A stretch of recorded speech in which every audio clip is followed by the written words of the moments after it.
It's showtime! Yes, welcome to Lessons Learned 2020. And we're here from the Cedar Run Church because we can't all be together for our Lessons Learned, our annual 612 Lessons Learned event, where we use our sticky notes and a wall to be able to come up with our ideas for how we're going to improve our team next year. But, you know, this COVID-19 stuff's giving us it's cramping our style a little bit, guys. But we still have to do lessons learned, so we figured out how to take it from the real meet space into the virtual world. It's an experiment. We'll see how well it works, but we think that we've got it nailed. We've been practicing and practicing. And I want to let you know that there's quite a few people here, because over here to my left, Mr. Cameraman, over here to my left, we have our data collection team. No, there they are. There's Samuth, and we got Vikram. And those guys are helping us do the data collection. And so when you go and do your sticky notes, they're the guys who are actually putting them up on the whiteboard for you. And then over to our right, or to my right, we've got our lovely Zoom operator, Christine, and then Aiden, who is running the production board. And then somewhere in the background is Mr. Bear. He's here to keep me in line. So, you know, and that's a difficult challenge. I'm just a mess. I'm all over the place. But anyway, let's talk about what we're going to do with Team 612 Lessons Learned 19 style. And, you know, I'm really excited about getting into this. But first, let's watch this video that's going to tell us more about it. Who's this guy? Who invited Sai to join us? We'll sort it out. Everybody do the Macarena or the horsey dance.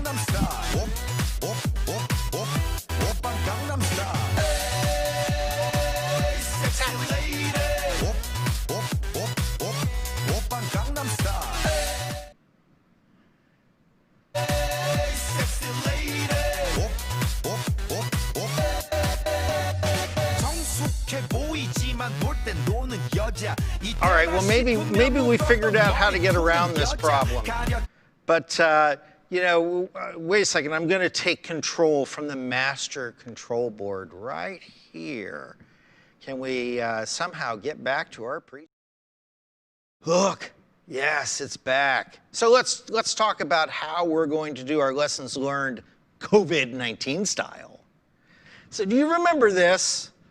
This is the wall. This is the wall that we stick our sticky notes to. On one side, it says, hey, that worked. And on the other side, it's need improvement. Well, that big piece of paper on the wall is now changed to look like this. This is the virtual board. And we have robots in the background moving sticky notes around. Those robots are called Vikram Bot and Samuth Bot.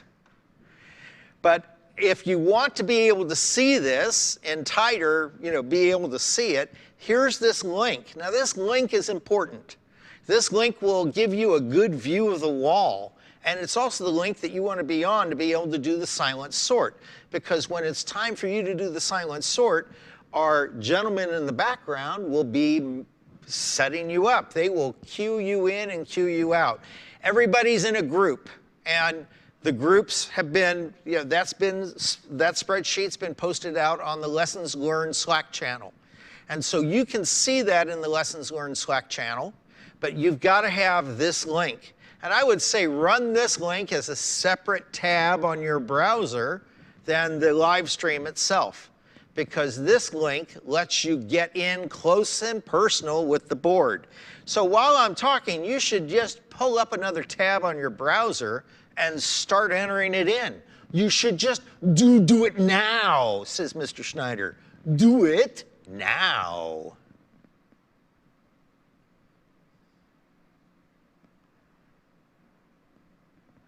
Okay, hopefully you all have been able to type that little bit of a link, or you were smart enough to go over to the Slack channel to copy and paste. But moving on, this is how the sticky notes go. We'll have a link that I'm going to show you in a moment that is for the lessons learned sticky notes. And the sticky notes, you'll enter in your comment and then a score. And so your comment will go in that spot, and then your score is just a checkpoint. Now, what's the score mean? Well, first, let me give you the link to the Google form. That's an important link. You should be able to open up a tab and get that link. And if I remember right, that link is also on the Lessons Learned page. Okay, so you should have that link up now. And what your sticky notes, the board, on one side is negative, on the other side is positive. Positive means it's wonderful, it's super, it's perfection. A +5 means it can't get any better. A negative score means we need improvement. And a -5 means it's broken, it's foobar, it's Phillips. Arrgh! It can't get any worse. And so think about your score as you make your comment too, because you can't post a comment without a score. Now you say that again, you can't post a comment without a score. So you make your 5 comments with your scores and you post them up. And in the background, the gentleman over to my left will be busily posting those up on the board for you. So after everybody gets everything loaded up on the board, we do our silent sort. Now, in real life, in the meet space, the silent sort is a group of people going up and physically moving the sticky notes around. But they aren't allowed to talk to each other. But they can gesture and they can do things.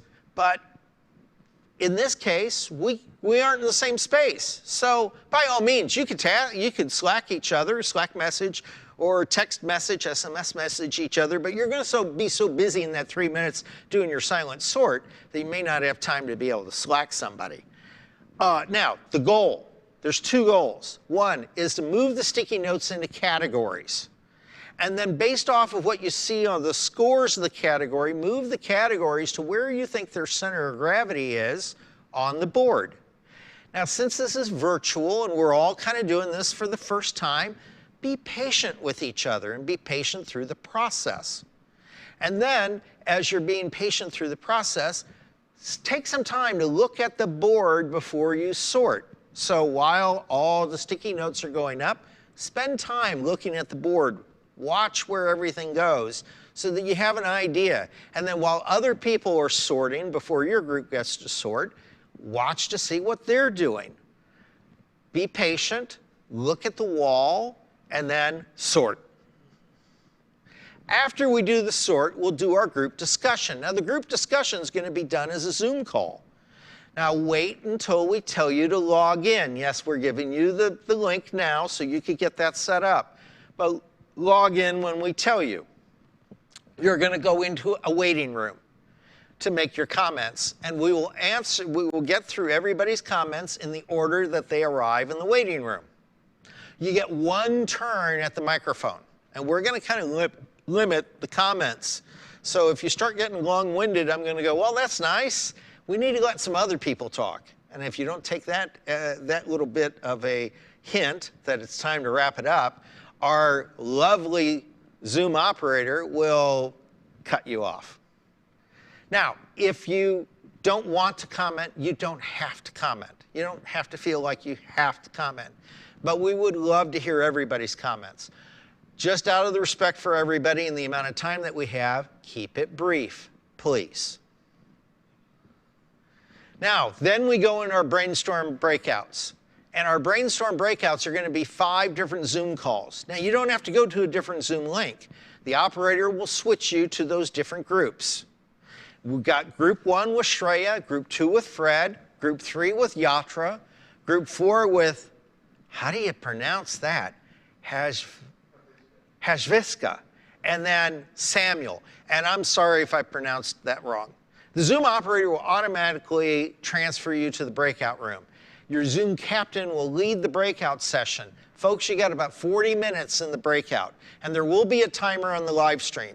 And if you got kind of bored of what's going on there, you can come back to the live stream, because while you all are out in breakout, those of us in production here, we're going to be watching old robot videos and the glory days of 612.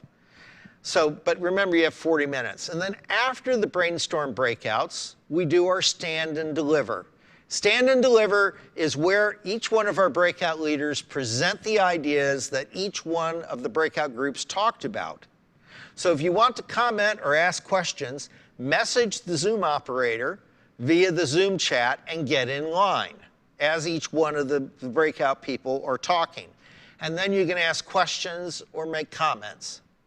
And then that's basically it. After stand and deliver, leadership and the captains all will take that information and start including that input into what their plans are. And so that is how we take a live event and turn it into a virtual event. Isn't that going to be fun? Well, we'll see. I think it's going to be. And now it's time for us to go through and do our sticky notes. So Aiden, if you'll put up the link for the sticky note exercise. There we go. And it's time to start putting in your comments for your sticky notes.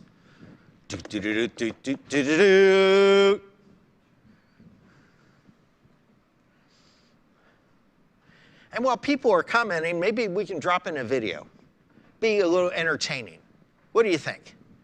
Think we can do that? Yeah, all right. Aiden's getting us fixed up with some sort of video montage. I don't know what it's going to look like. He's over there. I can't see what he's doing. But, you know, hey, it's going to happen. I can see the mouse moving. Do we have people filling in? Oh, some of you are already eager beavers at it. You're getting your comments plugged in. That's great. We're going to give everybody about 15 minutes to get their comments put in. Don't all crowd in at the same time. No, crowd in, mosh pit. Do it, do it. We can do it virtually because it's virtual. We can all be in the same space, tight packed virtually. Just can't do it live. So you want to you can always use this side and you can see where the blade is. You want to be holding blades.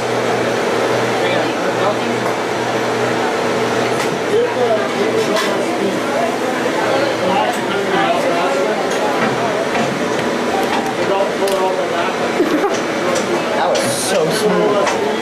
You got that on camera, right? Please tell me you actually caught that on camera. I did.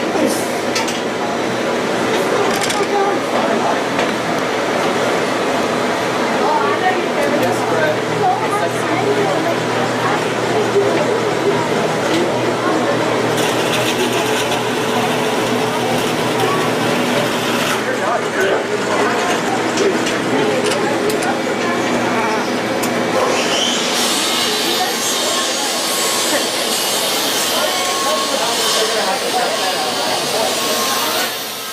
Aiden gets to edit all this, right?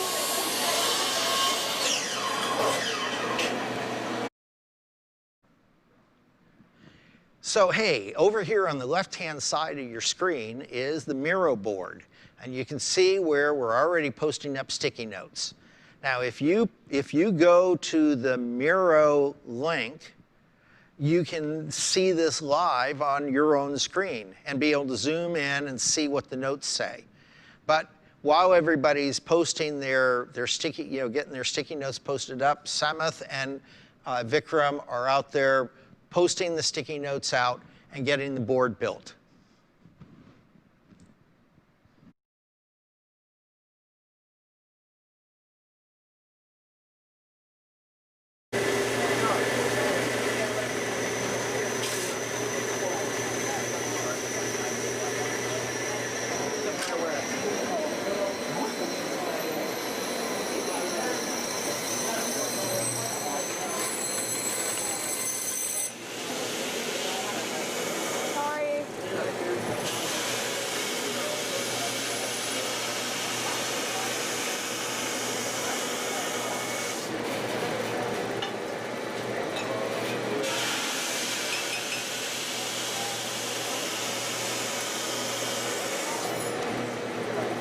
Hey, there's the Miro link down there at the bottom of the page, at the bottom of the screen, so that you can log in to the Miro board, be able to watch the action live on the Miro board.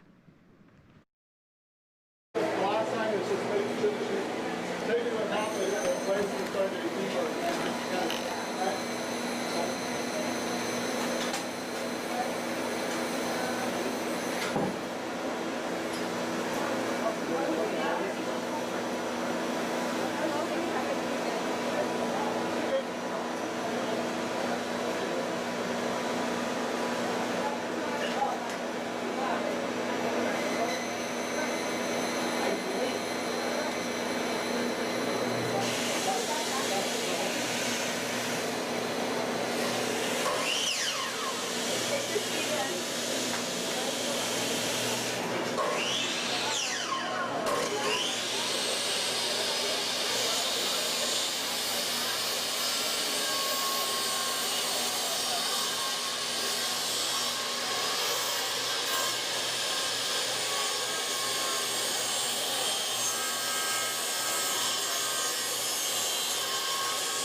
Hey, it looks like only about 15, maybe 17 people have made their sticky notes so far, entered in all their sticky notes. And we've got like about 45, 46 people on the live stream right now.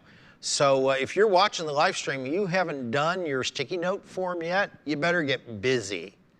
As I said, do it now.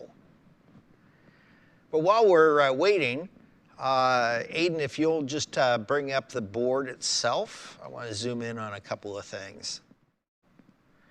And let's take a look at what's over here and needs improvement. Number of injuries this season, that needs improvement. We need more mentors. Scheduling time with the robot.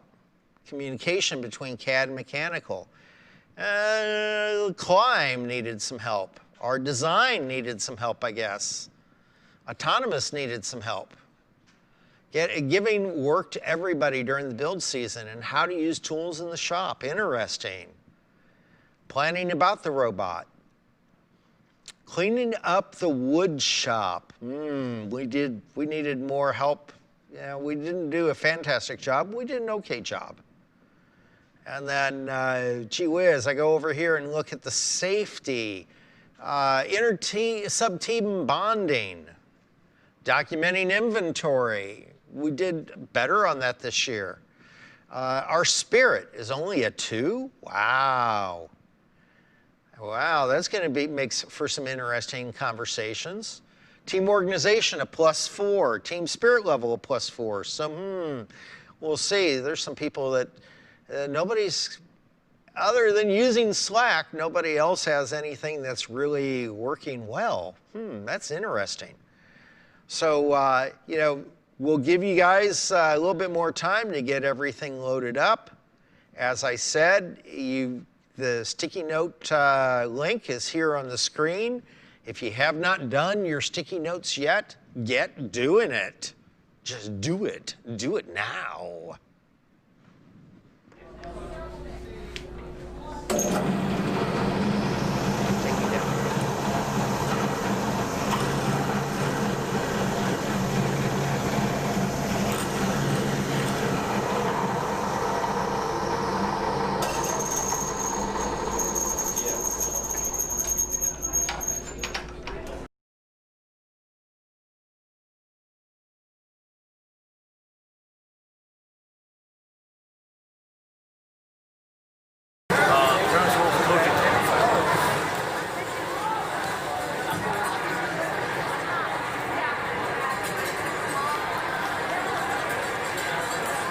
ruin it.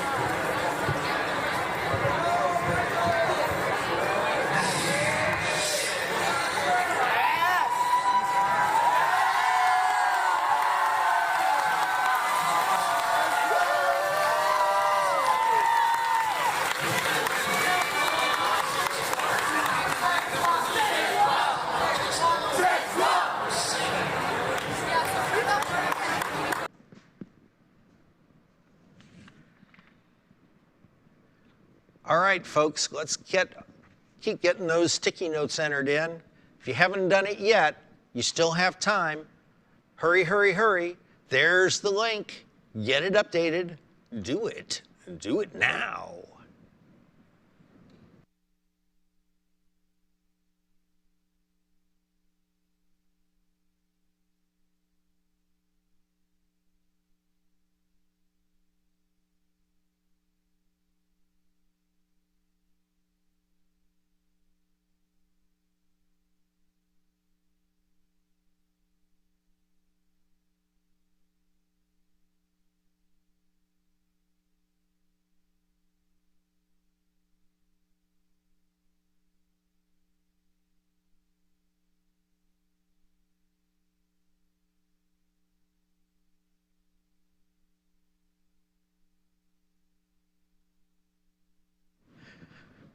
Samuth and Vikram are starting to break a sweat. You guys really haven't given them enough sticky notes, though. So if you haven't entered your sticky notes yet, get it done. Do it. Do it now.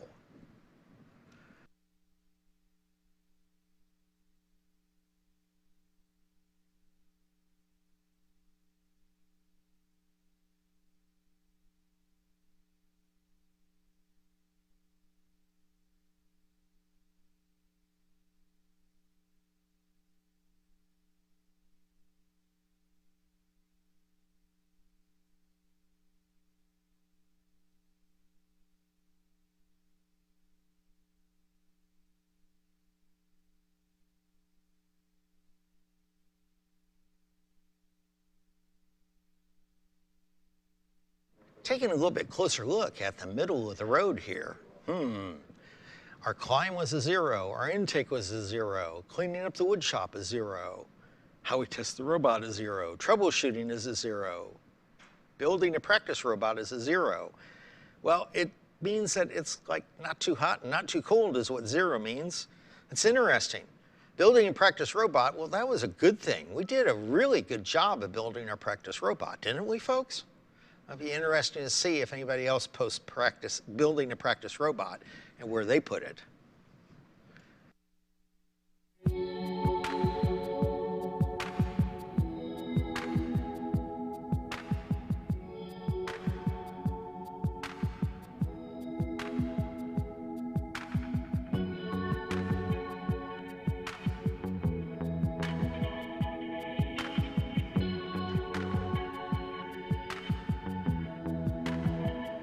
Using personal electronic devices is a -2. We need to improve the use of personal electronic devices.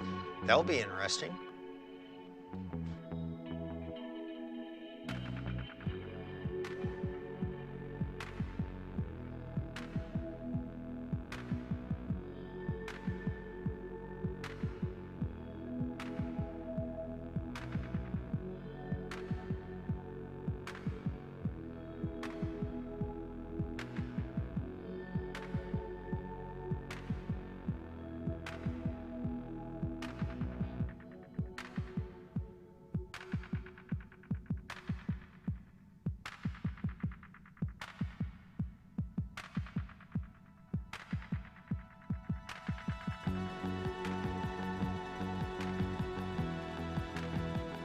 We have more entries coming in.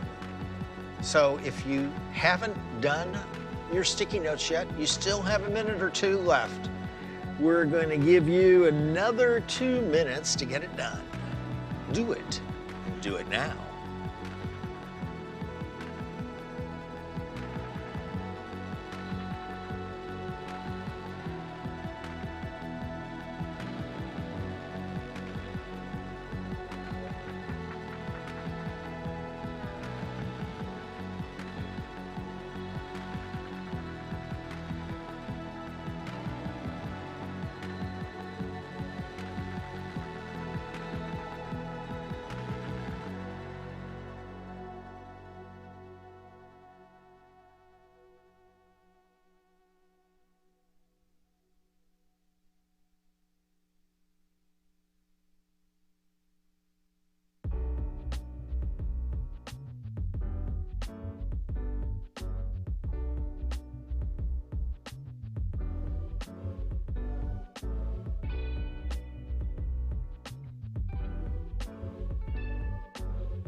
I'm flipping around the Miro board here to see how the progress is going, and there's some really interesting and good comments being made. And so if you haven't done your sticky notes yet, you got another 90 seconds to get it done.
Team, they're telling us that some of you guys are logging in, and that's great.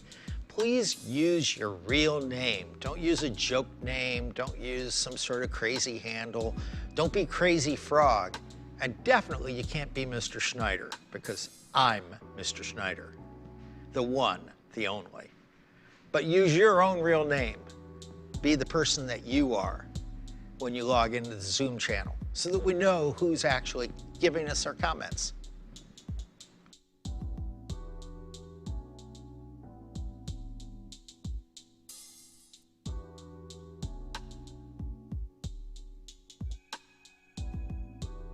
Okay, so I think that all of our sticky notes are in. Everybody who's going to do sticky notes is in. And we are in good shape for that. And that's a good thing. We can move on from there. And now what we'll do is let our gentlemen on the data side get caught up. But I'm going to do a little bit of zooming in on some of the pieces we talk about here. Now, remember, a -5 means it is broken. It needs a lot of help. This is the area that we need to, what some people believe needs the biggest attention to it. And so, designing in collaboration with other teams, sub-teams, or other FRC teams. That'd be an interesting piece for somebody to comment on. Building a practice robot. Well, we did build a practice robot. So maybe we could do a better job of building a practice robot. Building the robot before the design was complete. Yeah, we did some of that. Extensions to what we learn in robotics. Non-experienced people equals less time on robot. That's an interesting input. Member accountability. Common sense, safety, assigned work, teamwork. Outreach infrastructure and sub-team communication. Those are all, out there on the -5 area. More mentors needed. Communication between CAD and mechanical. An educational video library. Outreach. Our winch climb. Scheduling time with the robot. Cultural position in greater FRC. That's an interesting comment. We need more people inspecting each process, more inspections. Okay. Intake and outtake, I guess that was on the robot itself and our overall robot performance. Building 2 robots, a practice and a competition was a -4. Is that a good or is it a bad? Or we just need to get better at it. Procrastination due to no stop build date. That is a problem. We were challenged by that. Some other teams were challenged by it too. Lack of communication between CAD and mechanical. Stronger members given more tasks over others. The amount of people participating in Spirit. The robot design process. Interacting with other teams in the area. Leaving time for drive practice and autonomous planning. And then innovation, soft robotics. Yeah, we didn't do very much innovation this year. We did. We innovated on our robot, but we didn't do, some of the other exciting things. The climb, making 2 robots. And so I'm starting to see a little bit of a trend of making 2 robots at a time. We need perhaps to do a better job of that. It'll be interesting to hear what people have to say in the comments section when we get to the group discussion.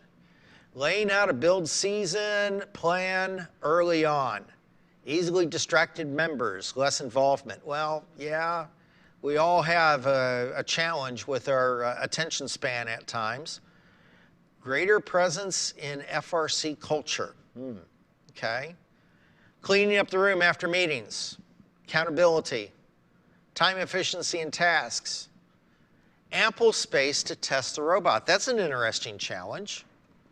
Structured curriculum within the team. That's an interesting challenge. Yes. Now we get into kind of the middle of the road stuff. Planning about the robot, communication between sub-teams. And so we're starting to see some trends there. Work distribution to freshmen. So this goes back to, work getting assigned to the strongest members and maybe not giving freshmen the chance to work on the robots. That's always an ongoing problem. I remember last year it was called freshman abuse or something like that.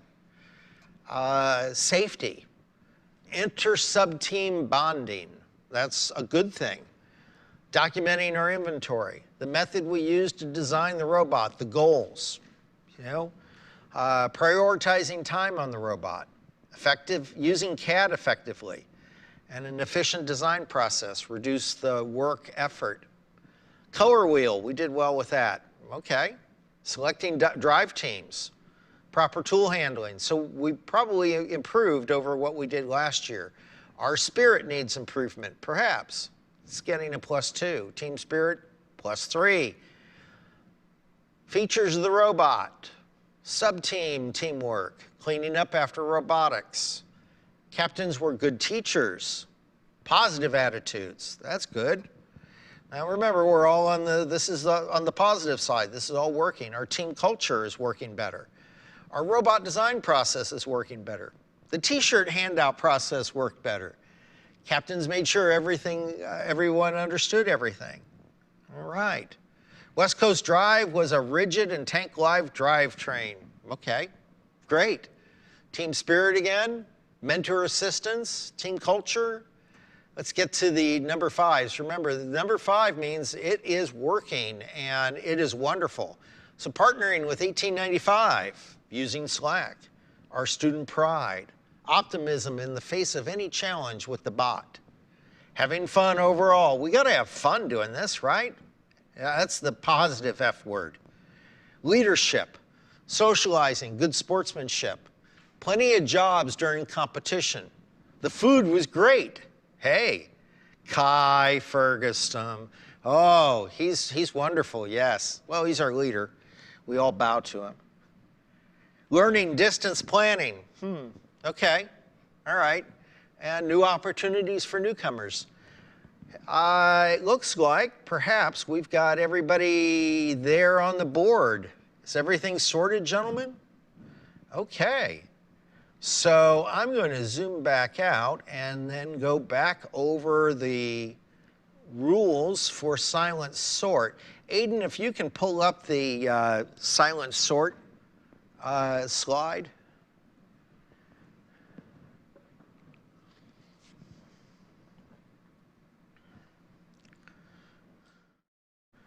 All right, so we're getting ready to do our silent sort. And I want to go back over the rules a little bit. Each of you have been put into groups, and so you need to look at your Lessons Learned Slack channel to know who is in which group, because we're just going to call the groups.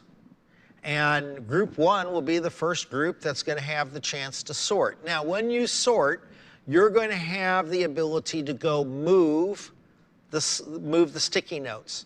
And what you have to do to move the sticky notes is you need to click on the sticky note and then hold your left mouse button down to drag it to where you want it to be. And as you drag it to where you want it to be, then once it's where it is, where you want it, you then let go of that mouse button and then the sticky note will stick there.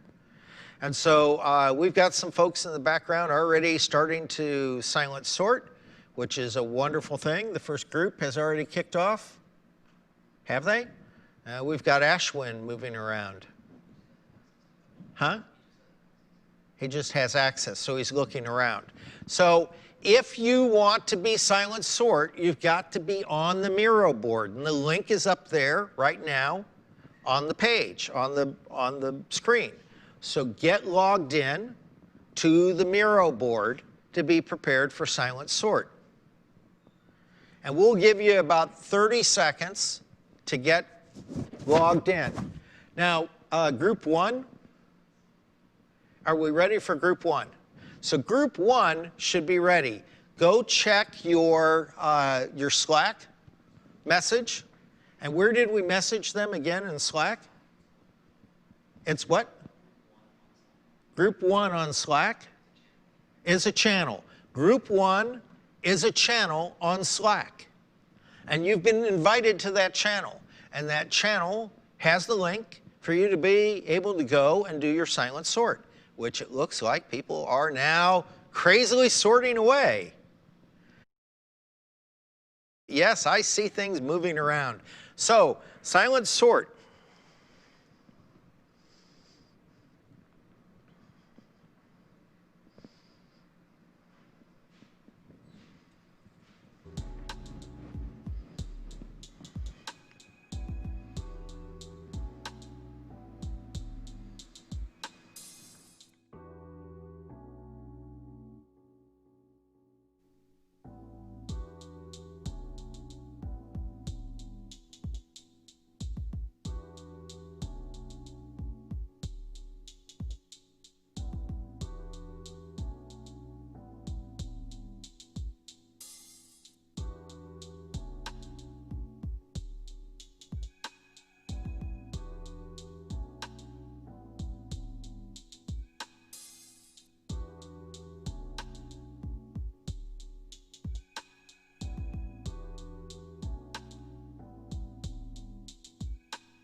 This team has about 2 minutes left in their silent sort. Group 1, you have 2 minutes left in your silent sort.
minute. 1 minute left for group 1.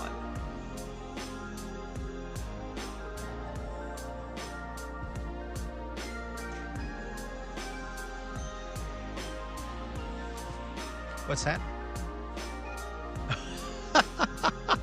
You had to move it a little bit, huh? You know when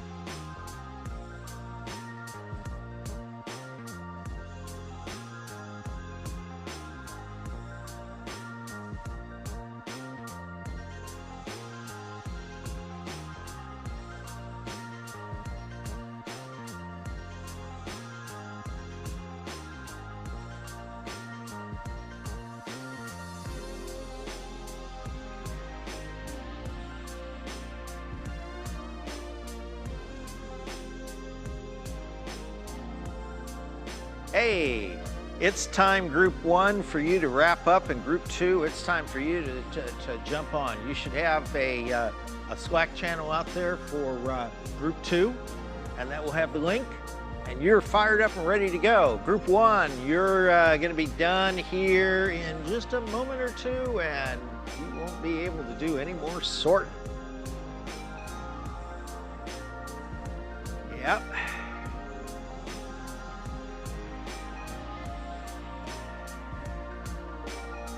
Okay, so group 2 is now sorting away. Group 1 should be exiting shortly, and we are now into group 2 sort.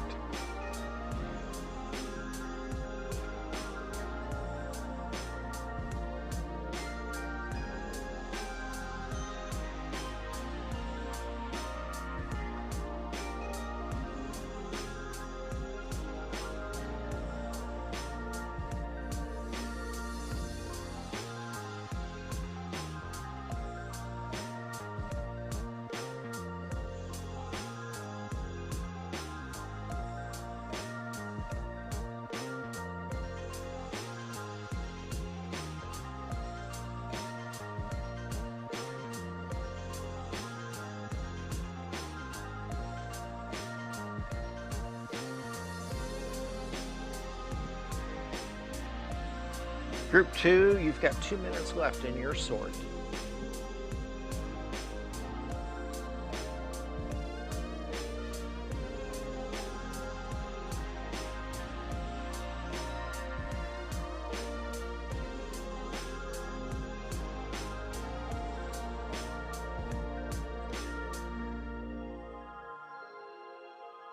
So why are we sorting?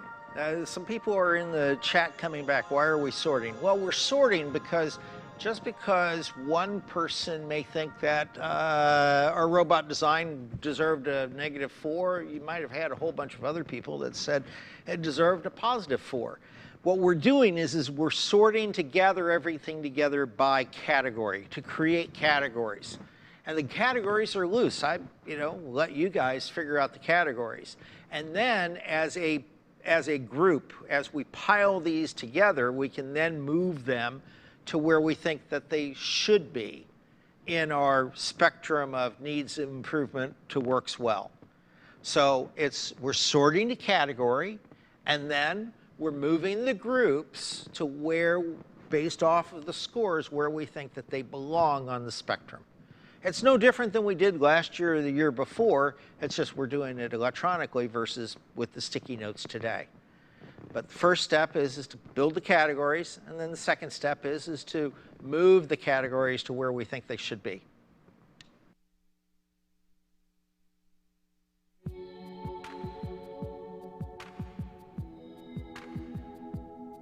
Right here, it looks like we've got a category coming together that all had to do with the current robot design. So that's a category. Those are comments about our current robot design. And so that's working well. And as I get over here, it's in 20 seconds, it's going to be time for group 2 to finish and group 3 to start. And then there's this whole bunch of category here, learning from other teams and designing, collaborating with others.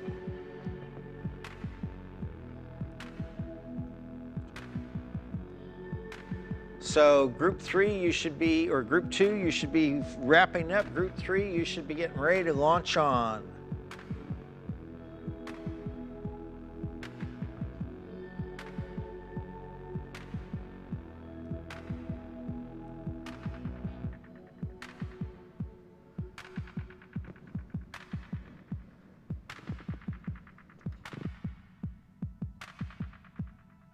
Group 3, you should be fully up and able to start your sort. You've got 3 minutes to start your sort and to be working on your sort.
So we're sorting away.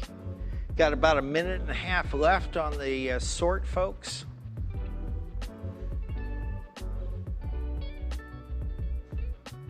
Team 3, you got about 1.5 minutes. Team 4, you're going to be ready to fire in 1.5 minutes.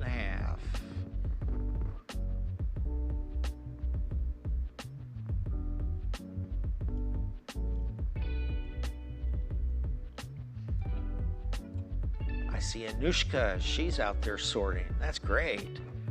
We got some young members in the team here. That's fabulous. Thank you for being here.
Team 3, you should be wrapping up your sort. Team 4, you should be getting your link now and logging on.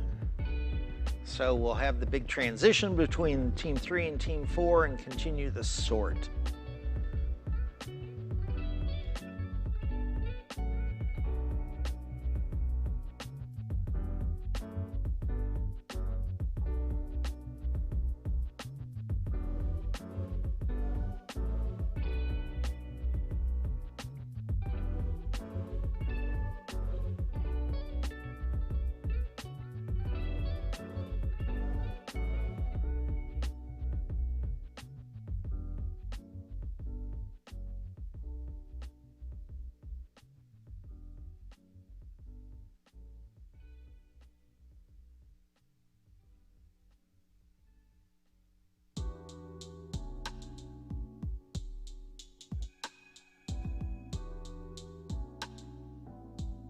Might have noticed Mr. Schneider is doing a little bit of sorting too. I'm just going to demonstrate real quick how you click on the tab that you want to move, You move it to where you want it to be, and then you let go.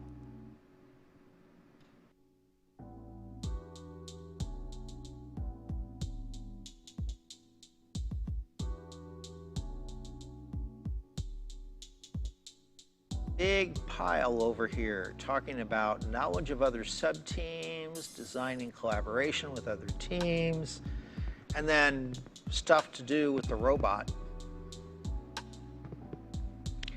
Increase space, not continuing soft robotics.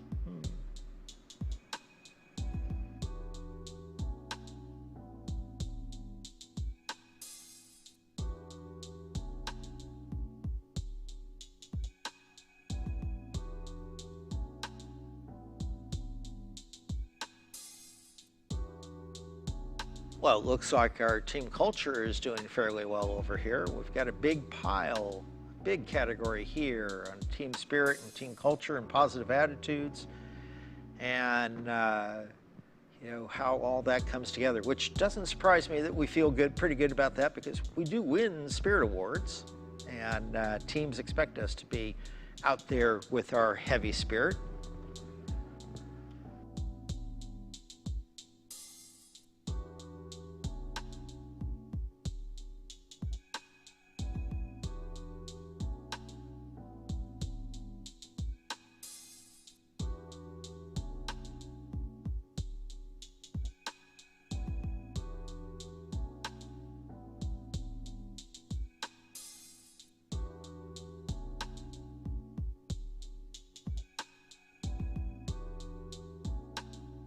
Hey, Group 4, you got another minute or so in your sort, and then we'll have to hand it over to Group 5.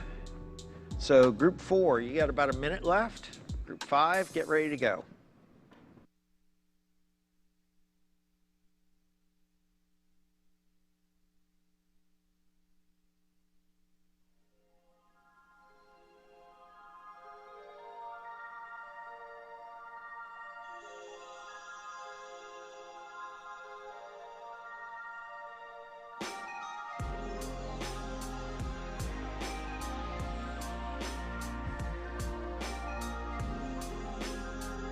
Okay, Group 4, it's time for you to wrap up. Group 5, it's time for you to get ready to start doing your silent sort.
All right, Group 5, you should be in the game. You should be in there sorting away like crazy. We're going to give you 3 minutes to rock and roll.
You got about 1 minute, 15 seconds left for your silent sort.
Okay, it's time for us to wrap up Group 5 silent sort.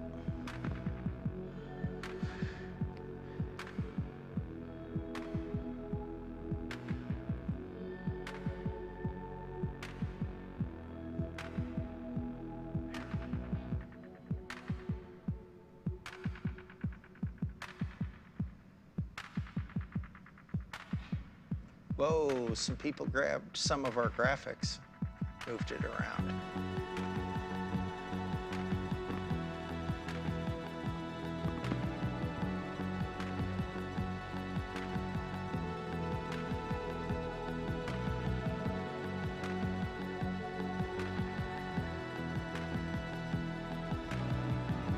So it's time for us to end the silent sort, and it will be time for us to start to bring up our group discussion call. But what I'd like to do is while everybody's getting queued up on the group discussion call and the silent sort ends,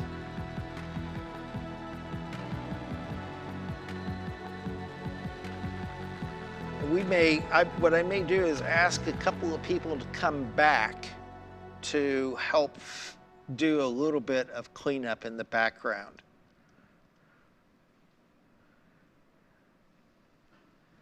Because it looks like we've got some good categories, and it looks like we've got some notes that are kind of stuck.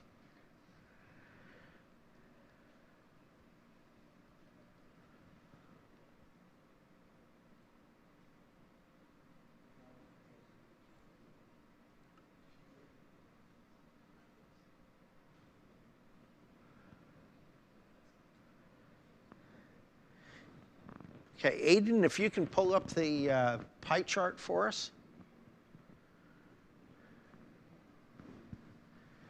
So this is a pie chart of the responses, and we kind of made some categories on our side, the back side. Our data analytics crew has been working hard on this, and kind of grouped things together, the count categories. It looks like that design and build, 26%. Of the comments had to do with design and build of the robot. 24.6% had to do with the organization of the robot. Then you got the leadership, 12%. Communication in there at 13.8%. Time management, 8.7%. Our spirit, 7.2%. And then mentoring, 1.5%. So, quite a bit, but those are the biggest groups. And, if we think about it as the number of responses that we got, the design build is the largest of the responses that we got. And then the organization of the team follows right on its heels. And then we've got leadership and communications real close to each other. So some good topics there. Not a surprise necessarily to anybody, I don't think. But in a little bit, our data analytics team will come up with what our scores are. What I'd like to do now is switch back over to our Miro board, and I'm going to zero in on a couple of things. board. So down here, I'm underneath the needs improvement category, and we have some folks that are still floating around looking at things, and that's okay. But you know, if we look at it, this big group here, this has all got to do with our robot design. And we've got positives and negatives to it. So we've got some some positive 3s and some negative 3s. A -2, a +1. So it's all sitting down here in this area that is in the needs improvement area, deep into the needs improvement area, but the scores don't necessarily indicate that it needs improvement as much. So that's an interesting take of where it kind of got sorted too. Now, there's something else that's mixed in here a little bit, and that is this collaboration. You know, the collaboration of marketing and outreach, the amount of sub-team collaboration, learning other sub-team skills, scoring a -5, but you know, knowledge about other sub-teams, scoring a -4, interaction with teams, a -4, design and collaboration with other teams, a -5. It looks like that there's a lot of interest in those areas for us to improve. Now let's come up here and look at this group. Too many people on phones and wood shop. And then non-experienced people, less time on robot, number of injuries, common sense, safety. Easily distracted members, less involvement. So that's kind of an interesting little category right there. Extensions to what we learn in robotics and outreach infrastructure, Minecraft and other video games. So once again, people playing too many video games in robotics. I guess that's what that means. So as we look around and we cruise around, you know, there's a whole group here that's kind of just been grouped because of score, but not by category. And then we come over here in our intake system, and we need, these are all zeros. So I think that we could use with a little bit more sorting. And what I would like to do is open this up. What we want to do is get some categories together, because there's some items here that need to be, you know, some items that belong in categories should be grouped into some of those categories.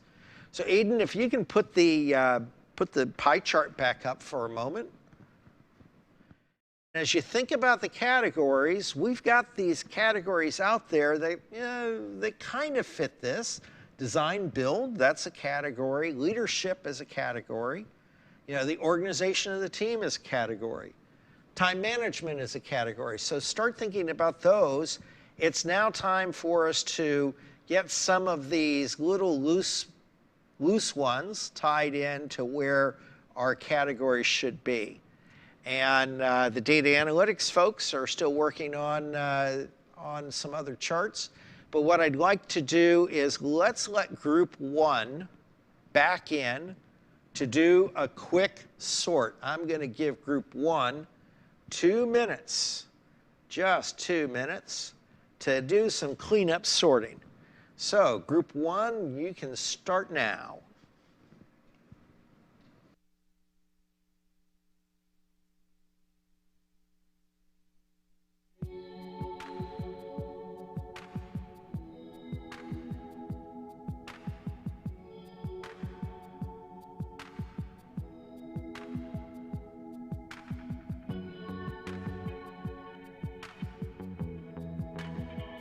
What we're trying to do here is get the stragglers into their groups.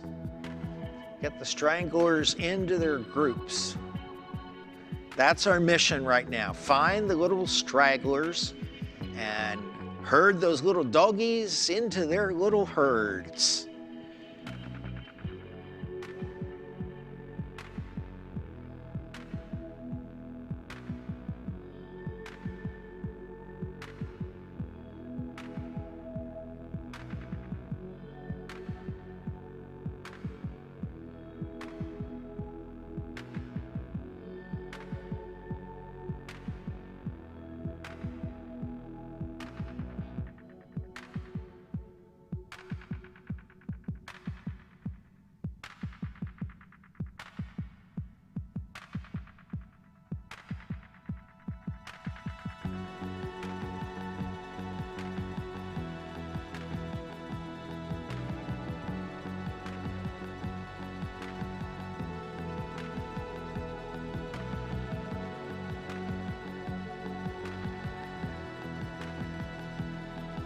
Okay, group 1, you need to be finishing up your silent sort, getting ready for group 2 to come in and do the cleanup. Remember, our mission here, folks, is to sort, get the loose ones, the orphans tied to a group. And with that, group 1, you should be done, and let's get started group 2 and see how quickly we can get our stragglers up with the herd.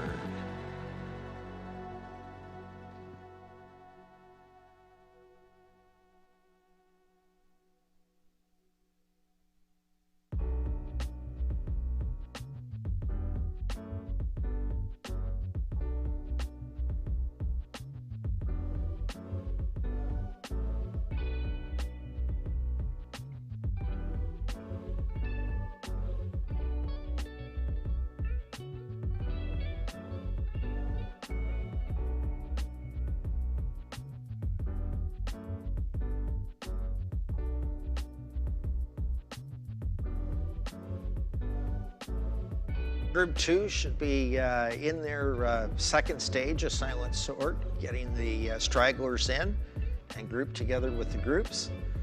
We got about a minute left for group 2. Minute left.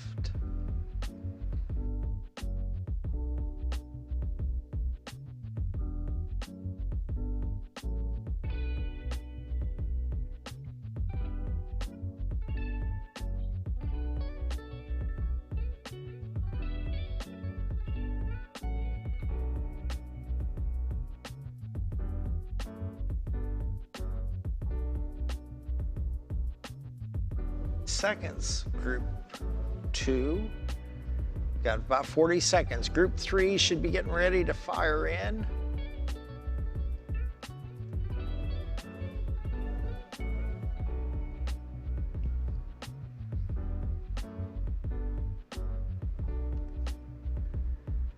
About 20 seconds left, group 2. Group 3, you're going to be on in about 10 seconds. 5, 4, 3, 2, 1. Okay, so group 3, it's time for your 2-minute quick sort. And group 2, thank you for helping getting the stragglers in. Now it's time for some more mosh pit.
About 30 seconds left in this sort, and then we go over to group 4.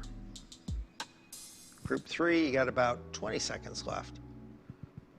Group 4, get ready.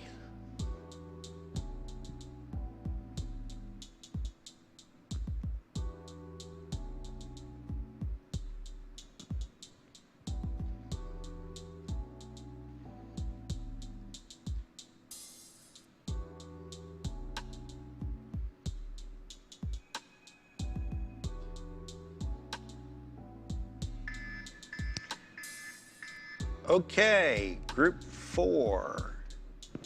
Group 4, you're on.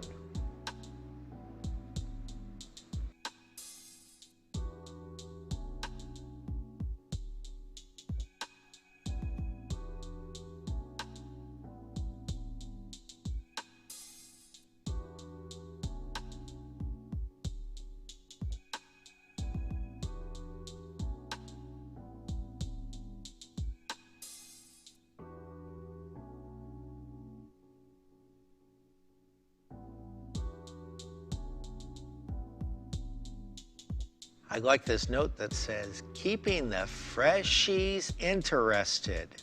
The ability of the freshmen.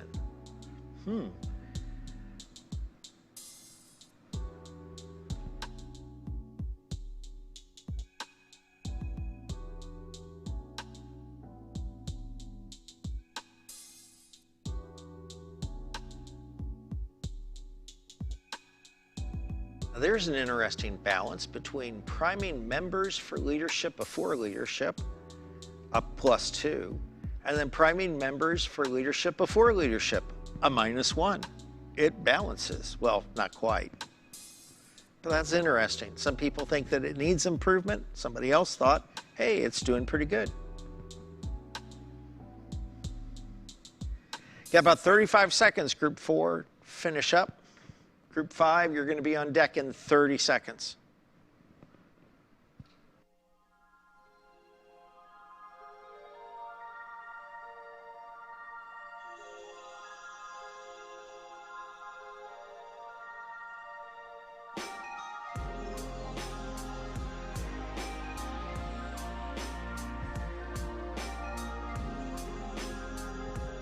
Five, 4, 3, 2, 1. All right, Group 4, you should be wrapping up. Group 5, you should be ready to go. Group 5, you should be starting your 2-minute rapid sort. Get the stragglers cleaned up, and then we'll take a look at how it looks like it's grouping together and opening up the lessons learned.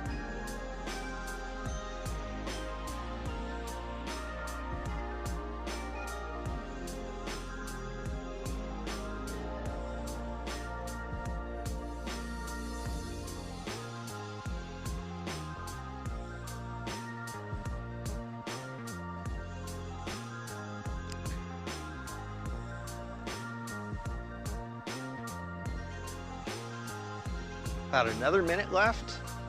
The board's looking pretty cleaned up. It doesn't look like there's as many stragglers as there was.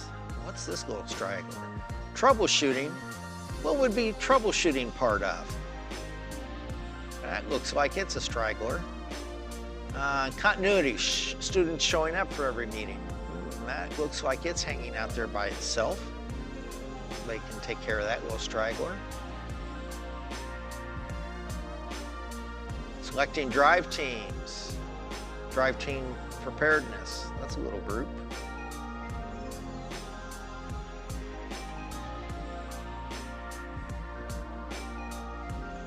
Okay, another 30 seconds left on this final group of the silent sort.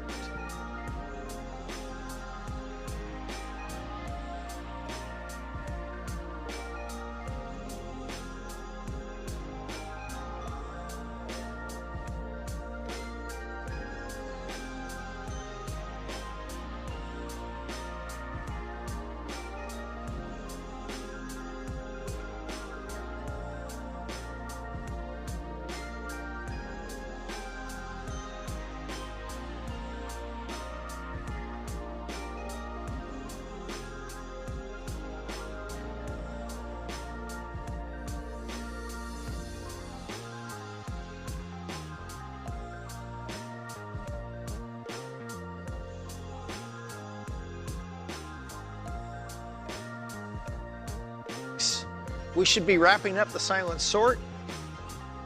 Group 5, you should be wrapping up the silent sort. If our crack data team will stop all of the sorting going on. We got, it looks like a mosh pit going on right now. And it's time for us to start our group discussion. And we already have some people lined up in the waiting room to start making some comments. What I want to do is kind of visit the board a little bit and then open it up for question. But I'm going to, it looks like we've got quite a crowd of things sitting here inside the +4, +5 area. But we have this big pile of stuff down here in this area, which has to do with robot design and increased space for robotics and pre-match setup and our design. Looks like it covers our design work. And so that's going to be pretty cool to talk about. So who's up first, Christine, in our waiting room here?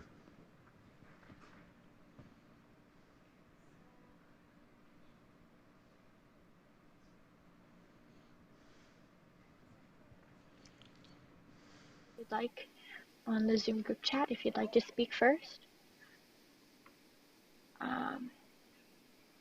So we're just okay. So Keith is first. All right, Keith, can you speak? Keith, you need to unmute. I'm sending you a notification asking if you can speak, please. I cannot unmute you. You have to approve to be unmuted. Okay, you're unmuted. Wait. Oh, that's why. Never mind. Got it. Okay.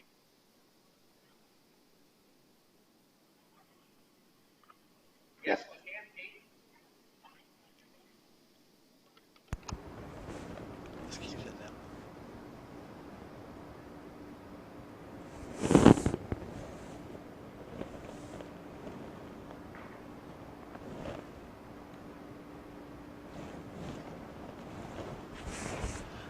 Go to speaker view so we can just see Keith.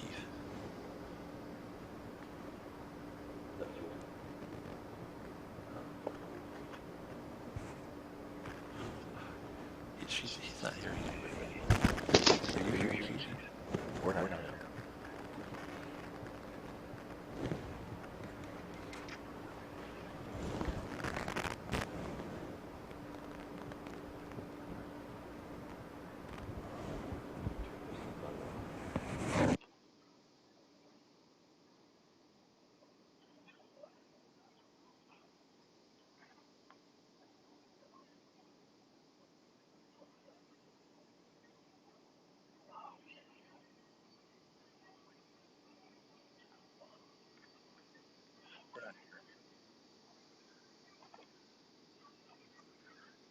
Can you hear Keith? Can you hear Keith? All right. Okay, so guys, I'm going to step in here real quick. We've got some feedback that we've got a technical glitch going on where the stream. Hear the Zoom?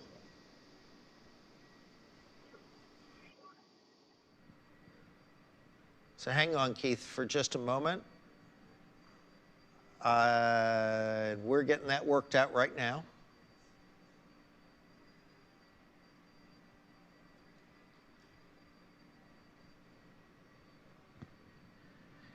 Yeah, we got a bug. We tested this out on Tuesday, and it was working fine. People could hear it, but of course, you know, in the live fire exercise, something goes wrong. We know that from our robot. There's times that our robot was working fine at the school, and then we get to the floor, and it didn't do what we expected. So do we have, Keith, can you talk for just a moment? Let's see if we're getting the feed through. Can somebody else give us some feedback if we're getting it in the stream? Headset hands-free. Okay, let's. Of course, there's the delay that we're dealing with the live stream also. How about now? Oh. Okay, we're gonna play a test. Yeah, something did not work this time.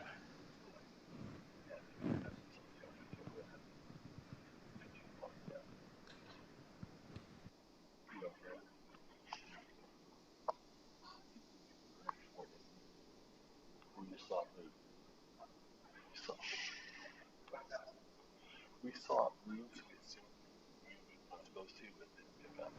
All right, we're gonna have to do the speaker. I'm sorry for the delay, folks. We're still trying to work out the backstream technical. This is somewhat the same bug that we ran into in the live stream last week. And we thought that we had cured the problem. No, I'll go here. And They are still working on it. Sorry for the delay. It'll loop back. Wait, who's playing the? It is what it is. I You heard. are. We'll get through it. Everybody will have their chance to comment. Back. Thanks for being patient with us. We'll get it solved. It's too bad that we don't have Rosie running this.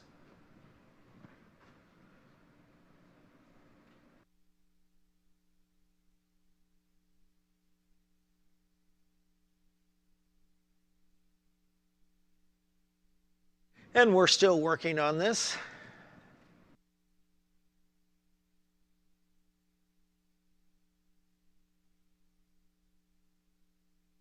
Walk over to the technical department here.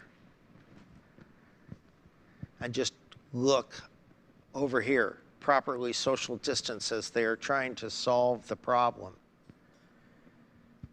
As we try to solve our audio problem here of why we can't hear the Zoom call on the page. I can't get over there. I don't have my mask on. Are we getting audio now? Oh, I've been told we're getting audio on the stream.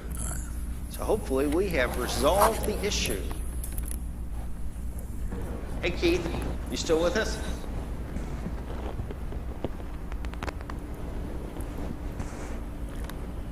Keith, unmute yourselves. All right. So hang on just a second. We want to test, make sure we're getting audio through. Are we getting audio through, folks? Do I have a thumbs up? Are we getting audio?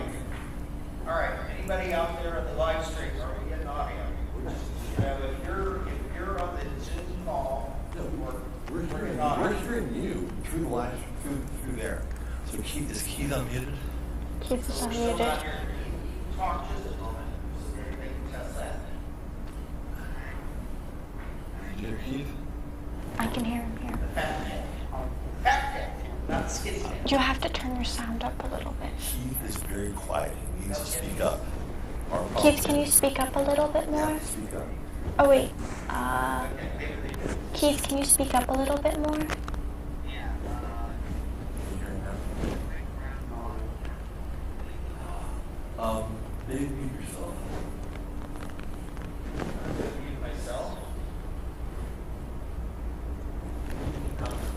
Keith, can you speak again?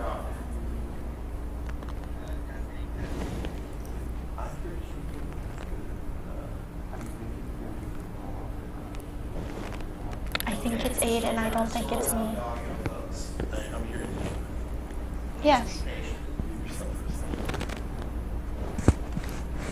Not that. Give us a little bit of chatter, please.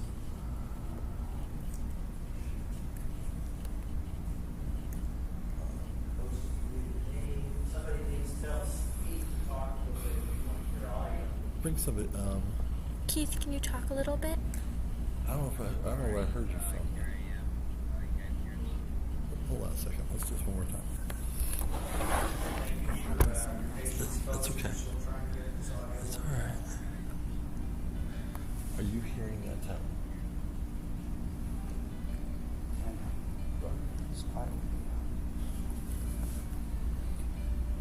Oh, that's the problem.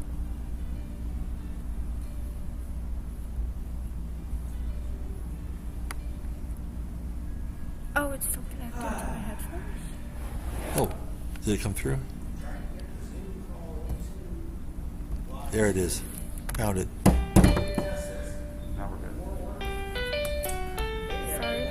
I need to unmute myself then.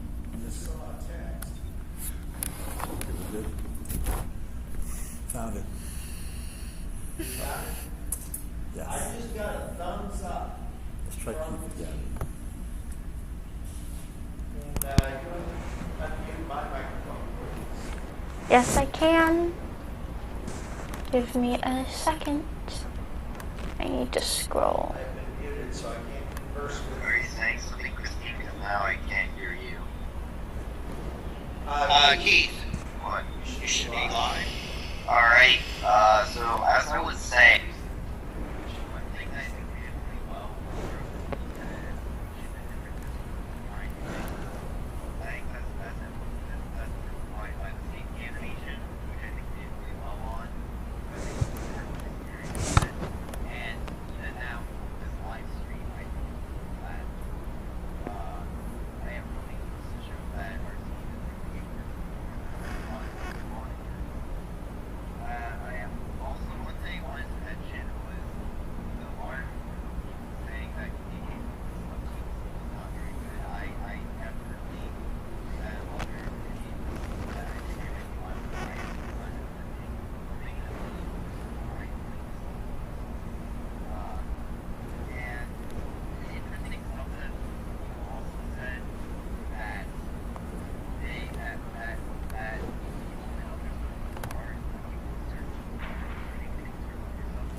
I didn't get any requests to unmute, so if anyone wants to speak, please speak now or forever hold your peace, or at least text now in the chat.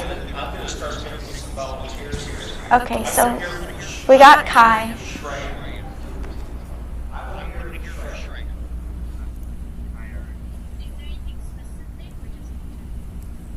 What are your general comments? Do you have any specific comments?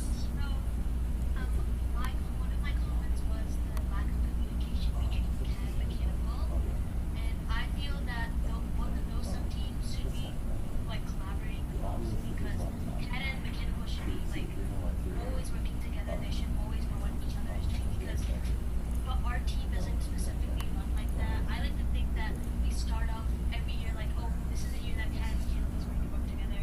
CAD is going to give us some drawing, we're going to collaborate with them to like prototype. They're going to give us some beautiful drawings. We're going to copy exactly what they do, because all the measurements are going to be perfect, etc. But every year we end up, like mechanical, going off on its like own path, and like CAD isn't always aware of what's happening with mechanical and vice versa.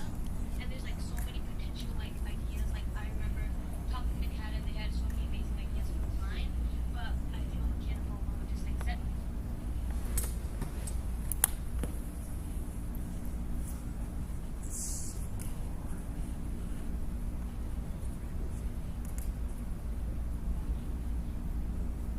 Okay. Excellent, excellent. Who's up next? Who's up next? Our friendly Zoom operator. Who's our next Okay. volunteer? We don't have a volunteer. I'm gonna volunteer. Kai volunteered. Give me a second. Okay. Let's hear from Kai. Yeah, we can hear you now. That's and obviously watching everyone sort and stuff, and I noticed, I just wanted to say one thing. Obviously, there's a lot of things to I pick out this muted year, my but computer. just look at the progress we made every single year. Like, I think I saw Alex's comment where he said, like, that says something about our organization. This is all design stuff rather than actual organization.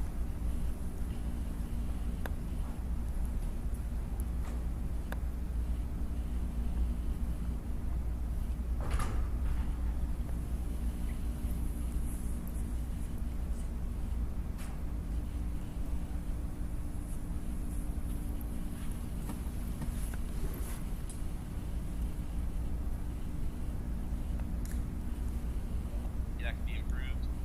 From a build season perspective, actually designing it, the practice robot was awesome. Our team had never done anything like that before. It was really good, but we have to kind of stick to that, because I think at the end, when things started getting a little bit heated and intense, we started just to scrap the practice robot and putting everything on the competition robot, which is something we have to do as a team to organize. But I think that we're at that last hurdle to really become a top contending team. So I think that's awesome, and I think I'm really excited. I'm sure all of you are excited, so let's go and get it. So build season, organization, obviously communication, and really making sure that we're able to maximize our time efficiency. That was the biggest detriment in this year from my perspective, but that's something we're all going to work on. So Excellent, excellent. Thank you for that input. Who's up next? Christine? So we have I see Mur, right? we have Raising his Murcon. hand. We have Murcon next. So Murcon, and you've been muted, Christine. I would like to I know agree that. with Kyle that at least from a member perspective, sub-team communication could be improved a little bit more. On the board, I did see a pretty striking, a pretty large group of notes that said we still need some more. We need to learn other skills, more interdisciplinary stuff, and also more of just including freshmen. And I think those two could be merged together so that to make sure everyone is involved. We do some more interdisciplinary stuff and everything like that. One of the goals of programming is a little bit more sub-team integration, maybe learn a little bit of what electrical is doing and mechanical, and even if one sub-team is working really hard on a specific thing and another sub-team doesn't have much to do, the sub-team with less work could at least learn a few skills in order to work with the in order to help the other sub-team. That's what I have to say.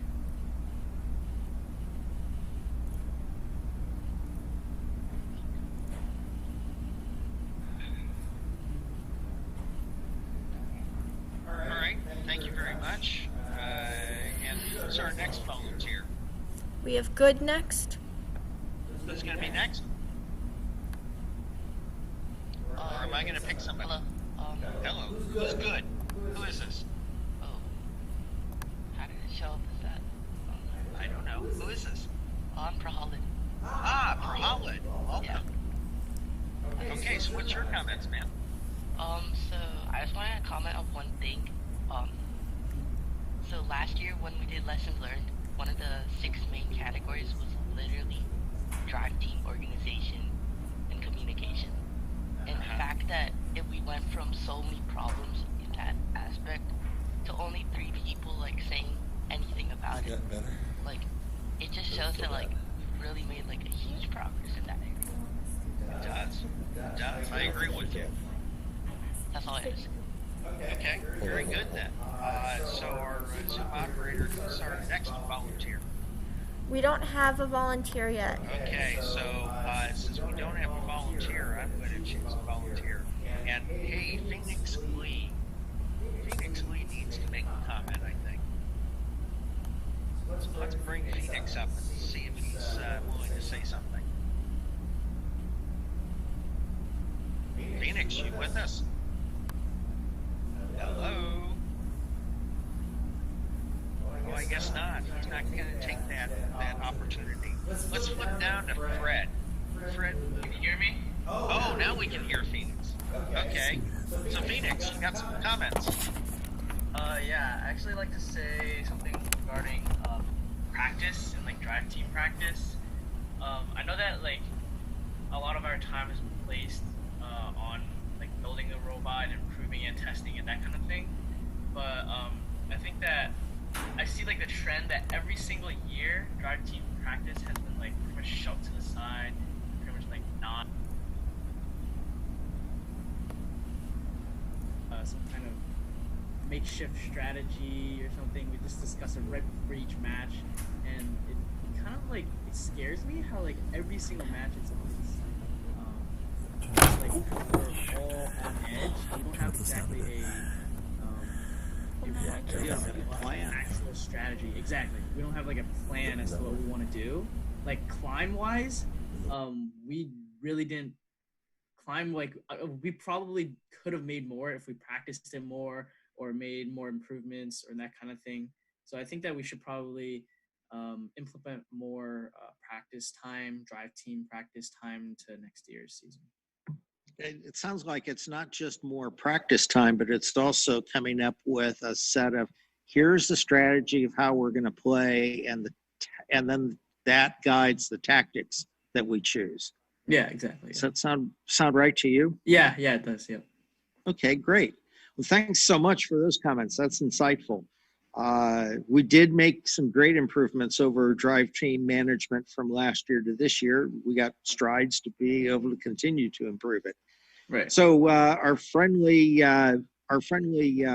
Zoom operator, do we have another person that has volunteered, or am I going to volunteer somebody?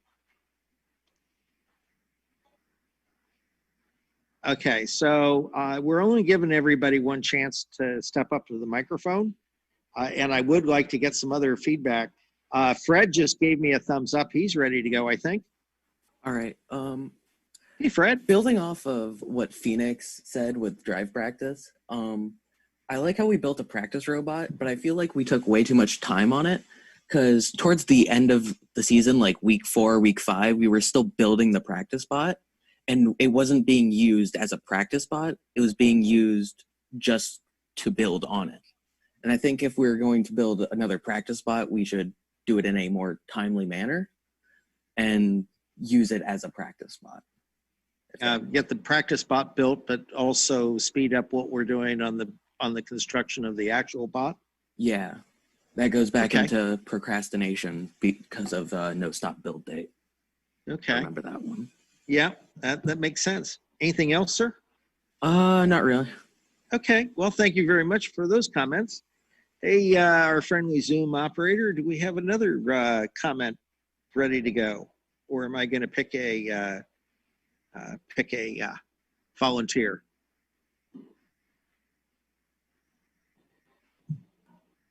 Who's up? Alex Hughes. Alex Hughes is going to be up. Let's get him unmuted and let's hear from Mr. Hughes. Awesome. Can you Hey, guys hear me? Alex. We can hear you. Okay, awesome. So first of all, I'd like to mention that I think the CAD team this year did really, really well. It was awesome seeing, the team work together to actually make parts that we then, took to the CNC or 3D printed. I think the CAD model that we currently have uploaded is like at least 95% identical to the actual competition robot. So that was really cool. I think we're going to continue making strides on that next year. One of the things I keep thinking back to, and I think I would really like to hear your all's opinion on, at the beginning of the season, we really kind of scaled back our focus on like designing a robot that was much more realistic, like not doing a shooter, only doing a logo. And I think a lot of people, first of all, didn't like that idea. But as a team, we agreed that that would be easier. But I almost feel like doing that kind of shot us in the foot. We didn't really, we saw very few other teams do a logo robot.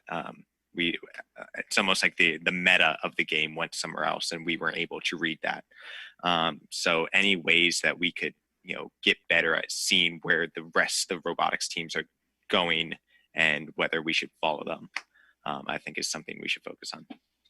So if I paraphrase that, it's be aware of what other teams are doing and understand how we could leverage off of those capabilities. Yeah, like read the game meta more. Yeah. Okay. Great input, Alex. Thank you very much. Thanks. So who's next as our volunteer? Okay, let's bring up our next volunteer.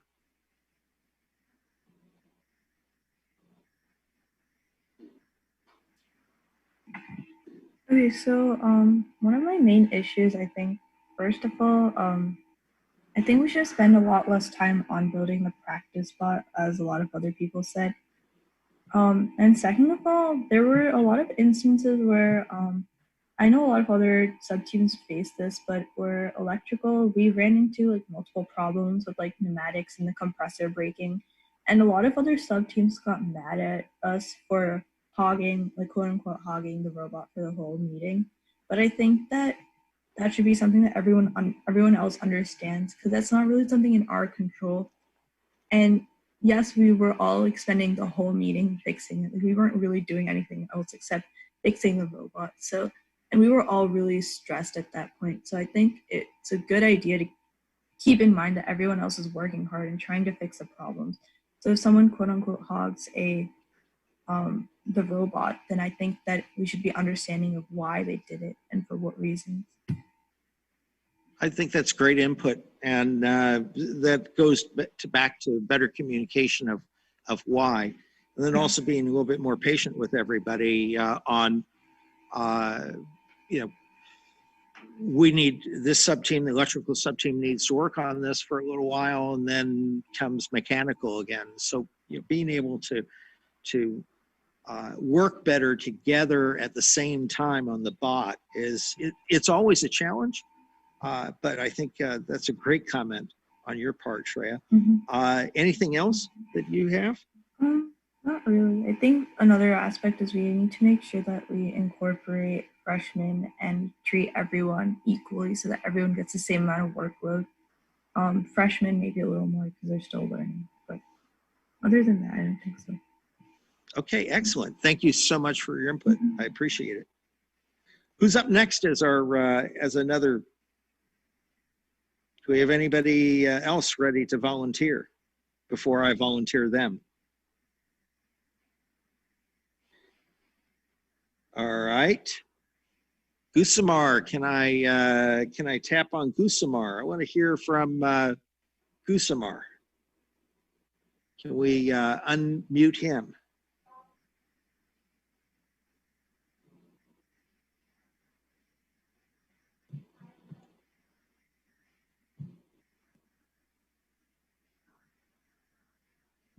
I can't hear you.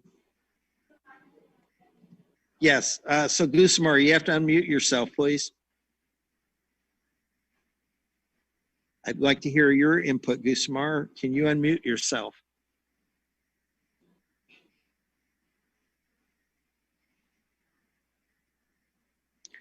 I guess not. All right.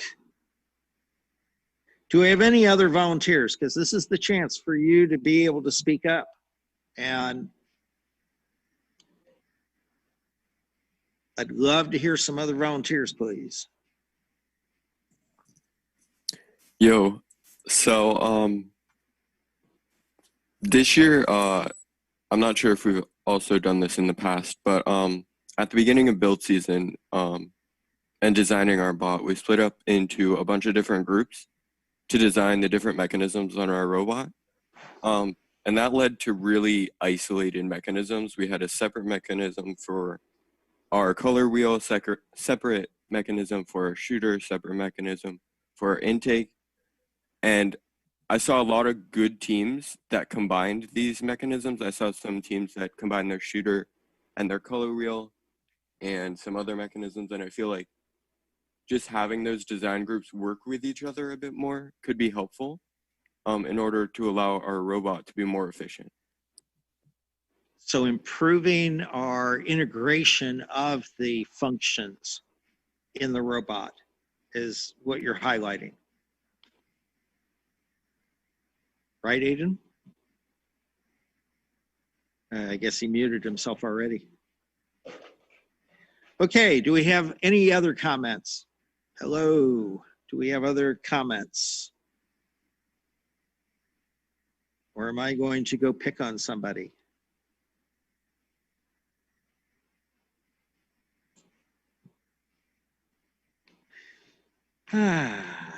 David DeLon.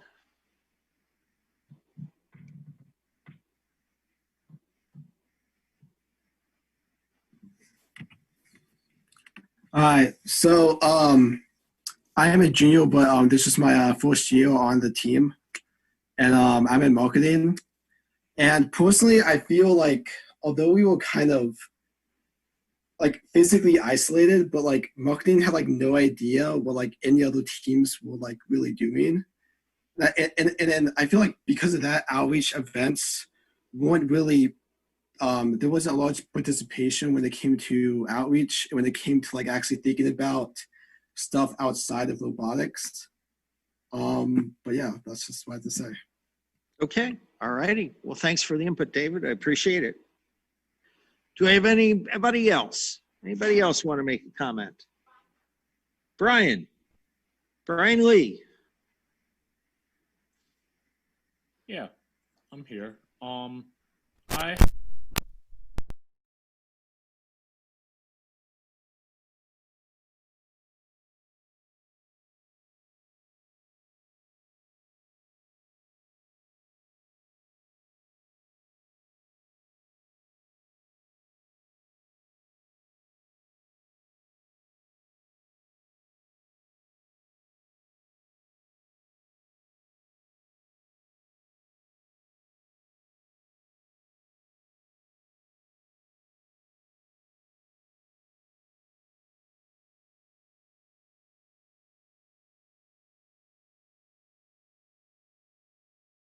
And to use the tools for the robots that we work with is probably not going to give the real experience for the freshmen. My second comment is also going ahead is that because many people are going to be virtually working online and we don't really know if they're going to reopen the schools. So with the changes that we're putting ahead with us, we also need to think about virtually how we're going to share this information around. Now, of course, we have Slack, but of course, we're not going to meet in person. And the people using the electronic devices, of course, may not really be intuitively focused on the activity at hand.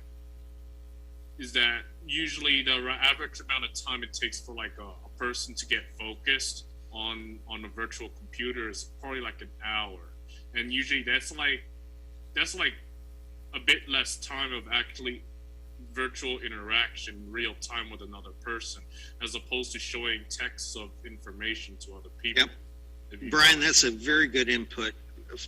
And that is something that Mr. Bear and I have been talking about, because the school district is trying to figure out how we're going to operate underneath the new instructions that we've gotten from the state.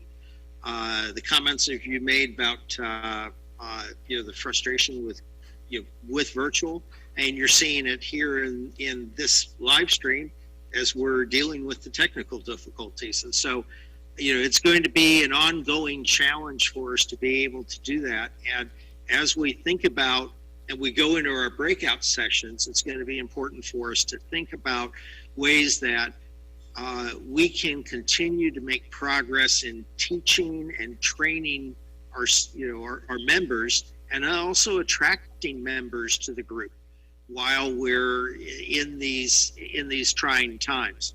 And so we're going to have to be flexible. We're going to have to be creative, and understanding that sometimes when we're trying, there's things that we do in the robot, there's things that we do in the shop that don't work the first time. We just have to keep trying until it works, and have that patience with each other. And so that's going to be important. Great comment, Brian. I really appreciate the input. Is there anybody else who has any input that they want to, before I start showing you some data that we've come up with out of the group? We got one more. Who's up? Sure, yeah. I just like the addition of the injury log sheet, and I think that looking back on it, we can cut down on a lot of the injuries, because first of all, it was kind of obscure that some people from like programming were getting injured, and I don't know why, but like I think that in general, if we just like take like a minute or a minute and a half just to make sure we're using the tools properly, then we can cut down on a lot of the injuries, because they were very simple for the most part. Okay, excellent input. Thank you very much. All right, so Aiden, what I'd like to do now is let's show some of the data graphs that we have from our that the data team has put together.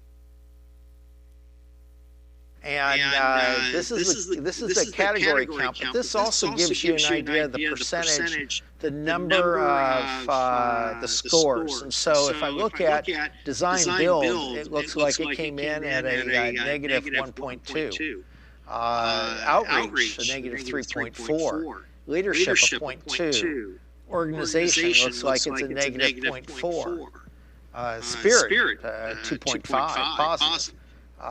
Time management, we could do some improvement there, but it's like a negative 0.05 or 0.5. Communications, it looks like it's a negative 0.2, and then mentoring, a negative 1.7. I guess that Mr. Bear and I have to raise our game for the mentoring. I believe that we've got some other graphs out there that show some of the actual scores. This is the way that the communication scored up. The number, your y-axis is the number of responses, and then the x-axis is where it's scored. So it looks like we've got quite a bit of room for improvement on communication. A lot more people saying that we need to improve. And the next slide is going to come up here in just a moment. We'll move from communication to our next slide. And we'll move from communication to our next slide. I guess it is leadership. Okay. So leadership, it looks like, we're pretty positive about our leadership. It's a little bit better than the negative, but if we look back at that score, it was just slightly negative. So we have some improvement to do with our leadership. And what's the next group we've got, Aiden? design build, and it looks like, yeah, we're stacked up there on the needs improvement side. So that's another big category for us. And then the next group, mentoring.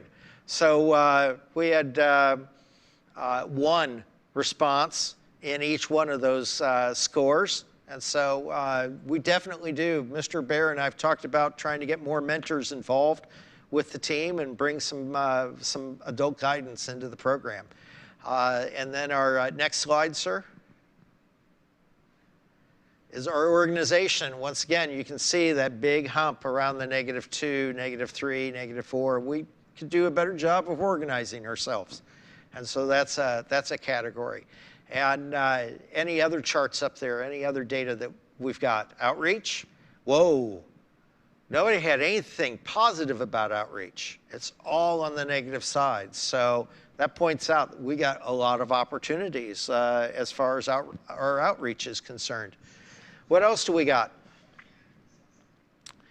And then spirit. Well, that's no surprise. Very high in spirit. We win the Spirit Award, but there's some folks that say that we could do a better job with it.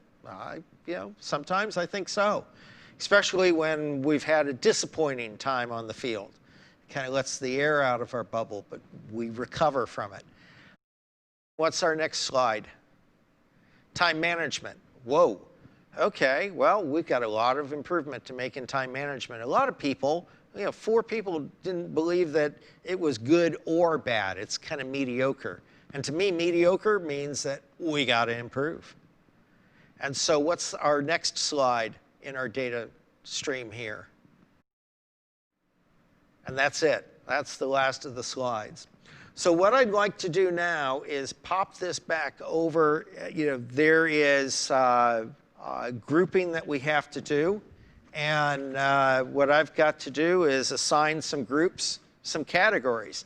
And so if we can bring up the pie chart, please,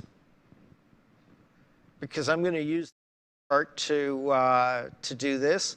And group one.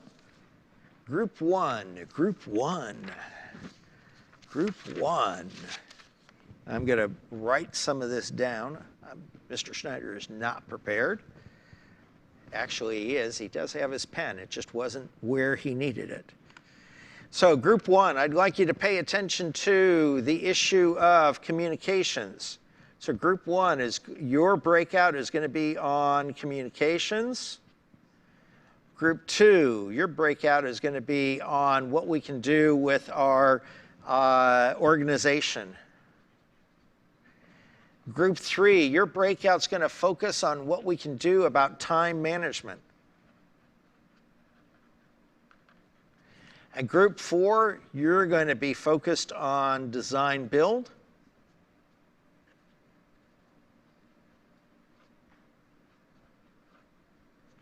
And group 5, let's focus on outreach. Okay, so our friendly Zoom operator is going to send you to your breakout rooms and start sending you to your breakout rooms in a couple of moments. She's giving me a signal. And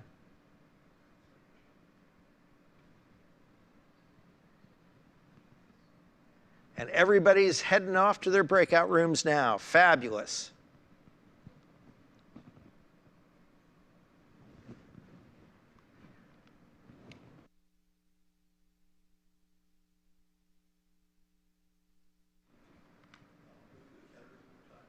Okay, so I'm going to go through the categories again. Group 1 is communications. Group 2 is organization. Group 3, time management. Group 4, design build. And Group 5, outreach. Group 4 is design build. And Group 5 is outreach. So one more time. 1 is comms. 2 is organization. 3 is time management, 4 is design build, and 5 is outreach. You should be into your breakout sessions now, and Aiden, if you'll start the timer, that's great. Got 40 minutes in your breakouts.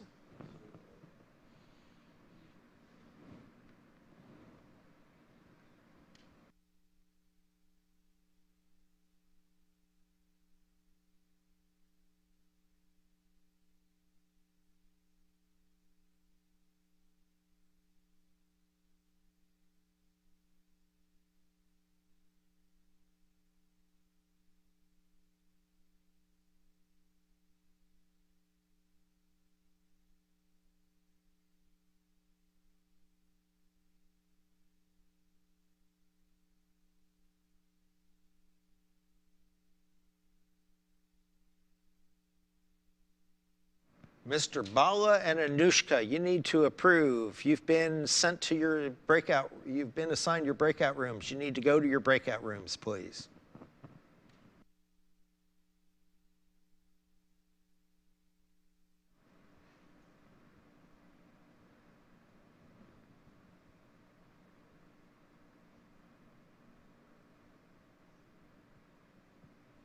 Oh, can we move Mr. Bala to outreach, please?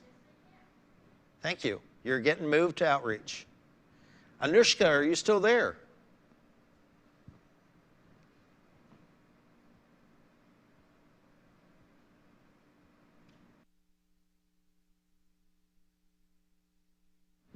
Okay.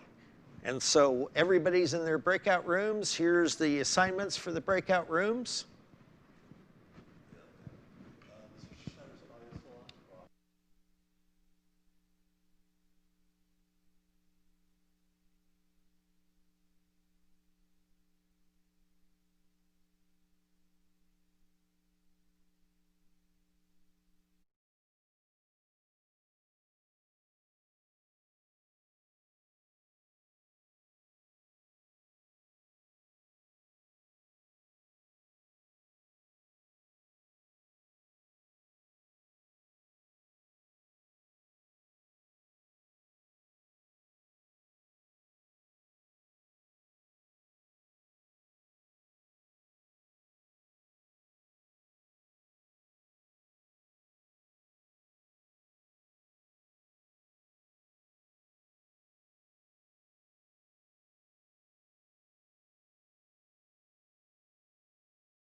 Is pretty weak, and I think that that would mean both understanding the meta and working with other teams, because right now we kind of exist in a vacuum. Okay, so yeah, the main points I got from what you're saying, so I'm just writing this all down so that once we discuss all the issues, we can maybe come together, and if I present that, we can all discuss the solutions together. That might be easier. So what I mainly got from what you said, Keith, was a key category you discussed was connection to FRC as an organization and team. Is that right? Yeah. Okay. And also marketing doesn't really, people don't know that marketing exists. That's the other thing. Okay, so connection to marketing within other sub-teams, right? Yeah. Okay, so does anybody else have anything to say? Any ideas? Because I want everyone to put out their ideas, because we're all from different sub-teams. We all have different amount of experience, so, there's obviously going to be very different perspectives and things like that. Everyone feel free to unmute as well. Go ahead. You can just unmute yourself and discuss. So basically, what I want to say is people usually don't know what's going on with other sub teams. So I suggest a medium like a Google Doc, which is updated 24/7, which shows what your sub team is doing at that time, what you Okay, wait, I'm just going to stop you there for a second. So I get it, you're going to the solution, but I feel like we should really focus on the problem, because also we only have 40 minutes, which seems like a lot of time, which isn't a lot. So how about just condense the problem that you think you're facing, and then we can get into the solution then, because I don't want to get, sidetracked into discussing one specific thing. So can you condense what you're trying to say into one problem that we need to face? I'd say the problem is that most members don't know what's going on with other sub-teams, so they aren't able to do everything accordingly, efficiently. Okay, so you're mainly saying that communications between other sub-teams, but in terms of just keeping track of what they're doing, so that we're all in sync and that we're keeping up with each other. Is that what you're trying to say? Yeah. Okay, that makes sense. Okay, anybody else have anything to say? Yeah, I'm gonna say something.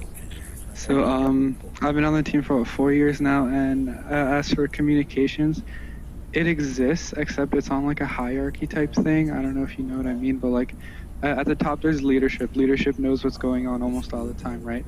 And below that is captains, and like captains, they know what other captains are thinking. They know what other captains are doing. But as Ashwin just said, the members themselves don't really know what all like programming members are doing if they're on electrical, and just vice versa. So it's not like communication doesn't exist. It's just not as widespread as we want it to be. And I think a way we can, or this kind of solutions, but I think it's on the captain's job to relay that information to the members better. Okay. Yes, thank you for not getting to the solution too much. Yeah, so I like your comment. Okay, so basically, what you're saying is this, communication exists, but on a higher level within captains and leadership, but that's not very publicized so that the members themselves don't know what's happening around them. Am I right? Okay. Okay, all right, sounds good. Anybody else? I really want everyone to participate. I'm not trying to call people out, please. Christine. Communication between tribes.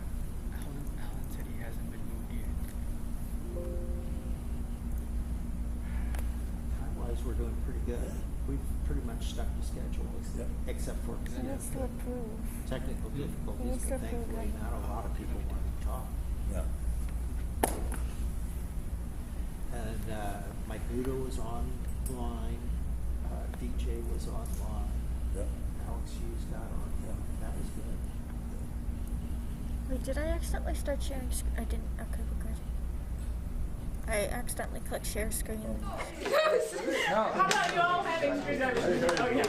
I'm gonna just. I'll just be. Okay. Why is it? I'll just hold that. I'll point. No, Goose! What the heck? Nitty, you're scoring it incorrectly. Oh my god. Nitty, you're scoring.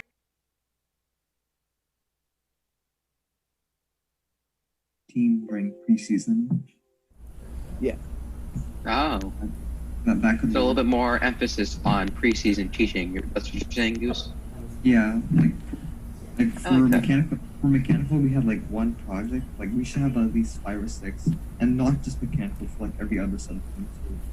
That's a good idea. Mechanical That's what project programming is trying to do right now during our off season. Is we're splitting up into groups and doing specific programming projects. So Yeah. I guess the equivalent of mechanical. Well, first, another thing I was about to say, we could have a set curriculum for new members, and so that should be available everywhere on Slack. That's one. actually a thing already. Captains have to come up with curriculum for teaching freshmen each year. Yep. I don't know if it gets posted on Slack just because things change. Yeah. Like this year, I think someone was working on a curriculum and then they can't use it because of distance learning. That thing. True. And that's hard for mechanical currently, electrical. For more hands-on. There are curriculums that do exist, and CAD currently has teaching videos out. Like that's part of the curriculum. We're gonna teach people how to CAD. We can use the teaching videos when we're not there. But yeah, projects. How long did the mechanical project take? Just out of curiosity. Like 2 to 3 meetings. Yeah. What was it? Like, what did you do? I think. Oh, we just had like an 80-20 or something, and we had to put 3 holes in it on separate, on certain locations, something like that. That seems less of a project and more of like an assignment. I mean, It's yeah. pretty much drilling practice. Yeah. We should have bigger scale projects that have the tools. So the mechanical equivalent would be one of like a group of 5 or 6 people makes one part, and another group of 5 or 6 people makes a different part, and we could use that to improve the previous season's robot. So Yeah, I see where you're going with it, but like the complexity of like, I don't think machining a single part is a project in my mind. True. CAD last year, preseason, we had the new people CAD last year's robot. So Rico. We had them try Rico. No, I didn't mean like a specific part. Well, I just said part as a sort of example, like placeholder. Yeah. I think one year people made dust pans because it taught you how to bend metal, weld, bolt stuff. Yeah, we should do that. We should have done that like last year or something. That would be pretty cool. But that does take a lot of material, which takes money, which true. Oh yeah, true. You know, Yeah. Remember? I'm not in charge of. That's still in. So we're glad to have him here. You know. Remember to the groups, the group heads or co-hosts, please remember to be taking notes and have your stuff prepared for when we come back. Okay, thank you. Continue. Thank you. Oh, who's the leader? That would be Fred. Oh, okay. Thank you, Dylan. All right. Wait, Fred. So you said those things cost money. Dad, I'm going around to the different rooms reminding the co-hosts to take notes and have stuff prepared. Thanks.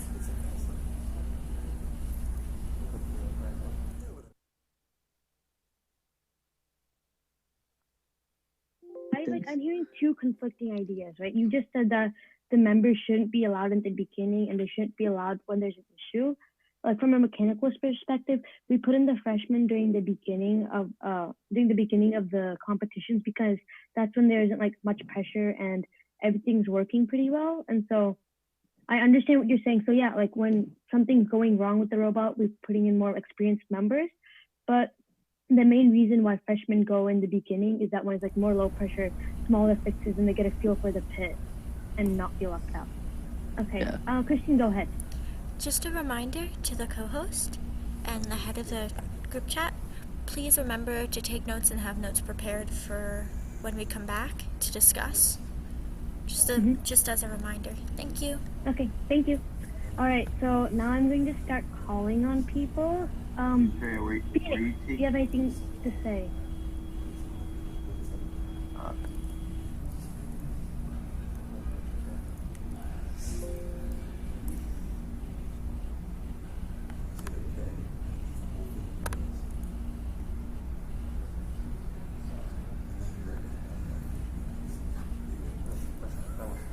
Improve a lot of other teams.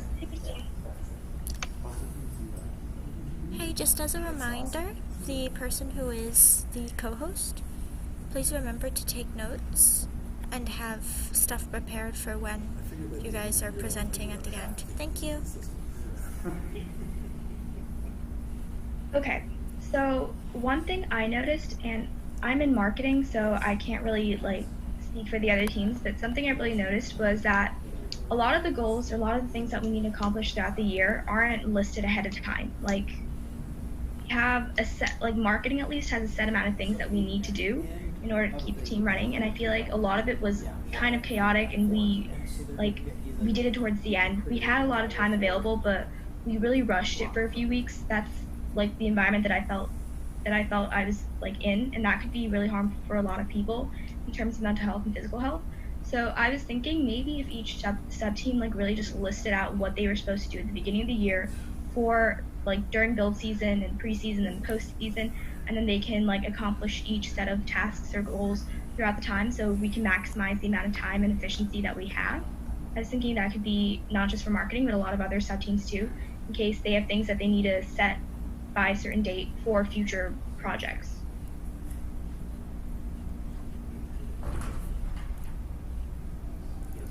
So, yeah, I agree with you on that fact.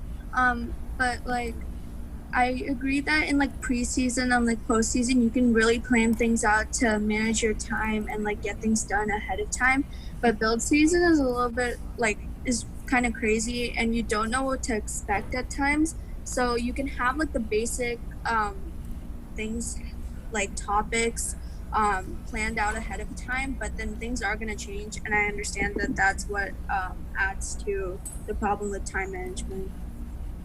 So one way to manage that is you go ahead and when you lay out your projects, if you have a big project like this where you're building something, is you plan for mistakes to happen. You plan what we call margin into your schedule. You don't just plan on, hey, I'm going to deliver on Friday and compete on Saturday. And so that because you're absolutely right, things don't ever go to plan. So this is where, instead of going completely detailed how to fix it, I told you it was the wrong spot. we need to look at how we schedule So I need something.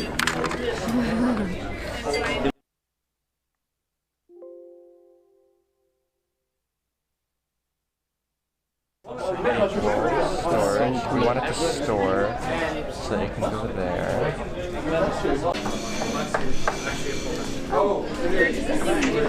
think that programming is an excellent example of that organization, and that it needs to actually carry forward a little bit more across design and build and the rest of the mechanical part of the team. Is there anything you can summarize about what you think you guys were doing that needs to be done at a higher level? Like the communication or? Well, within programming, our captain last year, Kai, he started having the meeting, just because we weren't meeting during quarantine and stuff, so we decided to, have meetings and keep everyone up to date. And now, as leadership, we're trying to push forward to have virtual meetings for all sub teams and really just be on the same page. I'm sorry, did that answer your question? Yes, that was excellent, because what I'm trying to do is also figure out if Kai has these great ideas, how to leverage Kai's ideas to apply a little more broadly across the team. And if we don't, so if programming didn't get done by the end of a meeting, they could jump into a virtual meeting when we don't have access to the room, you guys can get a whole lot more done. So that's answering a question about how to be more efficient with the time you've got. Definitely. Just a reminder, yeah, for the co-hosts in the group, please remember to have notes written down, ideas, stuff like that. Okay. For when we get back together. Okay, thank you. Yeah, so something I just wanted to add real quick was programming it's more like virtual, like you can do it online and stuff, but you can't really do that with like mechanical or electrical, which is more hands-on. So something that we were thinking of in order to have those virtual meetings flow more easily was teaching theoretical based stuff rather than hands-on stuff. Just to like start getting people together and be more organized, which will help lead into the schedule itself and being more on time.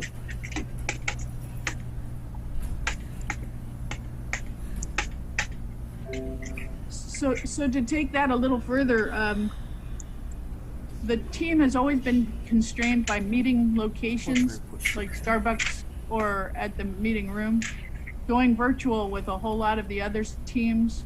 And if they can do things like schedule planning or prioritizing, that would, we don't know what kind of a difference that would make, but that would make a big difference.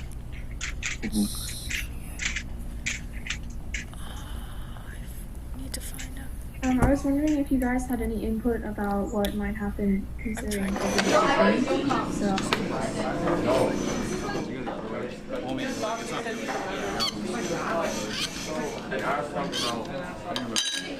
This is vandalism.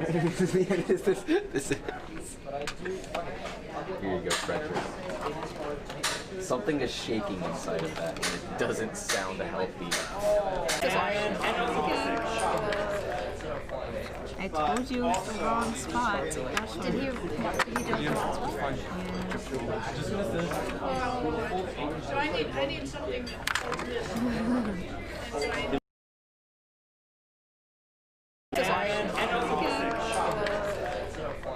I told you. Is it eventually accurate? Can you go to like a diagonal? Oh yeah, I guess it is because it's like 2 inches today. That's a small fucking drop.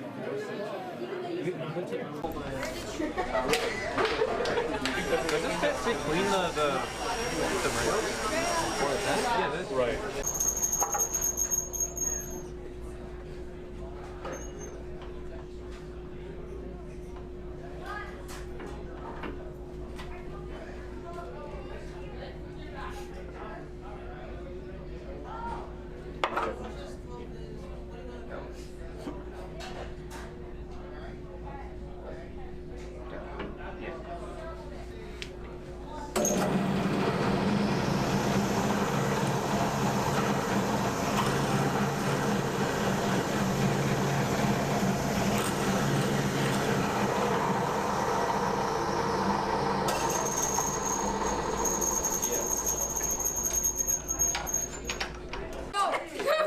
How about you all having screwdrivers?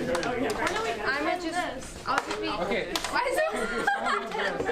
Hold that. Point. No, goose! What the? Just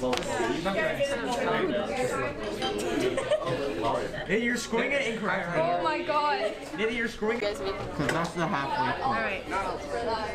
Right there. Sorry. Is there a drill here? Can I borrow the drill? And the wood. Safety. Storage. We want it to store, so it can go there.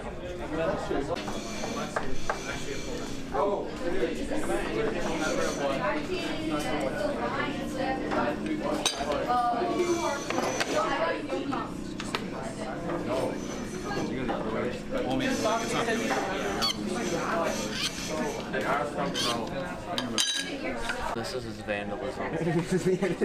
This is. Here you go, Frederick.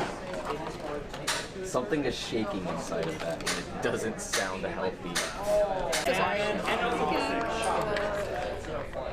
I told you it's the wrong spot. Did he do So I need something that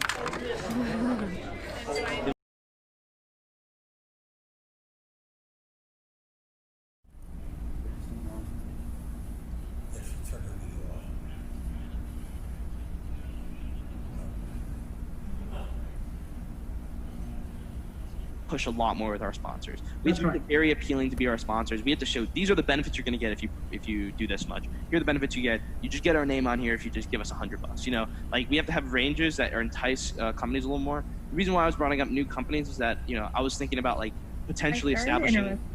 Go ahead. I think Christine wants to say something. Sorry. Just a reminder, Sam, you're the co-host, right? Yeah. Okay, reminder to take notes and take mental snapshots of what people are saying, because at the end of this we will be coming back and discussing. So just a reminder to you and to everyone else. Who's the notes? Who's the note keeper on this for this breakout? It should probably be the co-host. You guys assigned that already, or decide that? It should be the co-host usually, because they're the ones that are going to be presenting at the end. So just a reminder, if you have any stuff that you discussed earlier, please write it down really quickly, because we will be promptly coming back into our large group in about 19 minutes. Okay. Good point, Christine. Awesome. Yeah, Okay. should be. I think the group should be going with. Here's our top 5 things we came up with. It. Feel Right. free to continue to talk now. Thank you. Who's your co-host, Kai? Sam is the co-host. All right. Okay. So, I mean, we just talked about the new outreach changes. I think we've gone pivoted about like materials and kind of the structure of our team, the fact that we're always bracing that someone's going to break. Should we put diamonds as first? I don't think pretty far would be. So last time they gave us. If you weren't. I think they close to 30 or something like that. What? Calculate how You'd be mad if we I mean, I don't think you'd be mad if we weren't gracious towards them. No, see, like I thought you said like not, so it's like, but I'm saying even if it's $2. It's not clear. Calculate number amount. Okay, but it's not And dollars. then- But I don't think anybody's gonna get mad at us if we start making fun of Nazis. I'm saying domino. Let's not make fun of Nazis today. Huh? Let's not make fun of Nazis today. But why? Like on the essay. Okay. Oh, not on the camera. Not on the essay. We're not doing a part. It's not part of the essay. We're talking separately. Oh, okay. What do you think our chairman says? Is he just like making fun of Nazis? I think at one point That's the you whole mentioned. Knowing David, it might actually get on there. Yeah. Stop! Don't In our chairman's presentation, we're just looking at bird mic. I still have memories of I was looking at Lydia, don't look. I was Hitler was work. Oh, are you filming now? Yes. Oh yeah. I don't pan cameras for And fun. he gave David, stop looking. Look at Keith like you've never. But that's actually a myth. I saw. No, they found the canisters. They found canisters. But that was for like the centuries. But like, it was more for like centuries. It happened in Tampa, Florida. Interesting. I'm sorry. I didn't like. Start writing. I'm gonna do right behind you. Hey, camera. You're ugly. Wait, yeah, are you like recording this? Yes, sir. David, what section are you working in? I can do whatever really. I guess I'll just do. I wanted to add a little bit more to the end of lessons learned, but I wasn't sure what to add. Alright, where's okay. lessons learned? I can help with you that. You can work on take the initiative and I can do lessons learned. Okay. Do you guys even? The blade is going to hit this side as opposed to this side. So you want to adjust the You can always use this side and you can see where the blade is. If you want to be both these ways.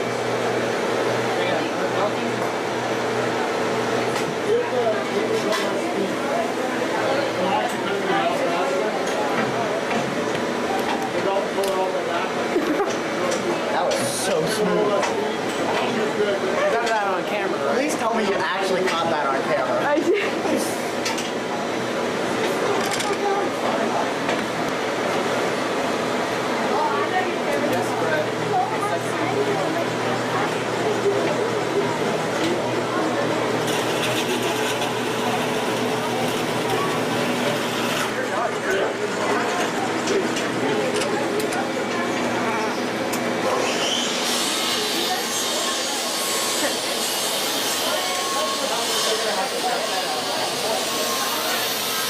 Aiden gets to edit all this, right?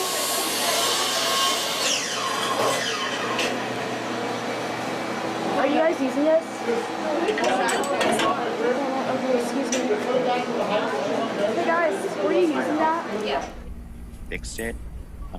One of the biggest mistakes I saw this year is we spent 4 weeks. We started building a practice robot, which was great, I think. But we didn't start the competition robot until like week 4.5. Yeah. When it should have been started week 2. That was a problem. The big problem was my fault in that I ordered the wrong belly pan piece and we kept spending days waiting for the belly pans to arrive. Yeah. And when they were actually out in, we didn't even know they arrived. They were in the loading bay. And when they did arrive, they were the wrong things. We could have still used them, but they weren't what I was expecting.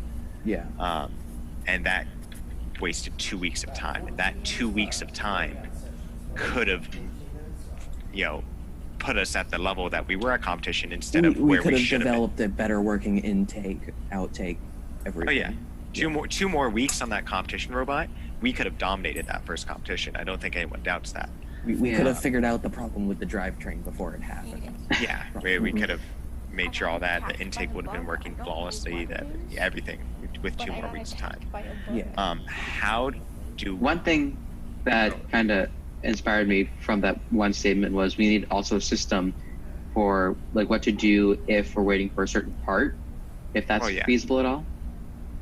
Yeah, we definitely need like backup plans for that. But the thing that confuses me is we spent so long just waiting for the parts instead of having some system to override me or someone else and say, we're just going to go with what we have. We need you just go.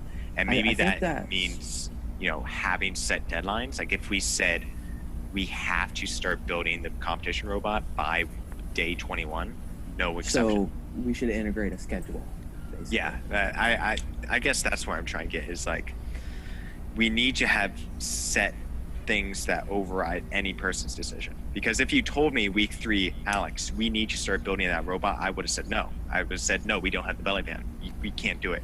But if everyone else on the sub team said like, Alex, we gotta start building this robot, we'll find something else to use the belly pan, we would just have to do it, and that would have led to an overall better outcome.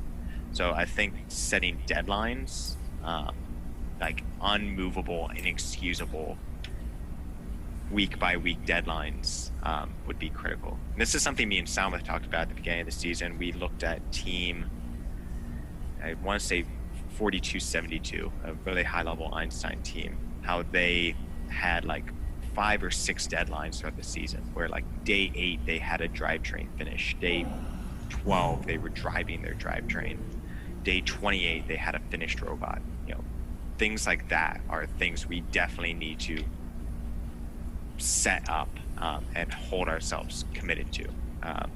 Yeah, I feel like that's one of the benefits of having a back in tag day. It's more forced to set deadlines. Now that FRC has removed that, it's not. Well, I think it was just removed for this game. No, it's removed permanently. Oh, it was removed permanently? Oh, cool. That's sad. I mean, it's fine. I mean, it's less like challenge, but okay. It's still challenging because you, instead of like 6 weeks to build, you either have 6 to, I think, 8 weeks to build? Yeah. One does. Freshmen are like encouraged to choose their own sub team, commit to a sub team, or do you think they should just like try to commit to a sub team at the? I don't know. Like I'm trying to like make sense of what you're saying. Yeah. What I'm saying is, we kind of give the idea before people commit to a sub team, so that way they understand. That's a great example. Yeah, I totally agree with you.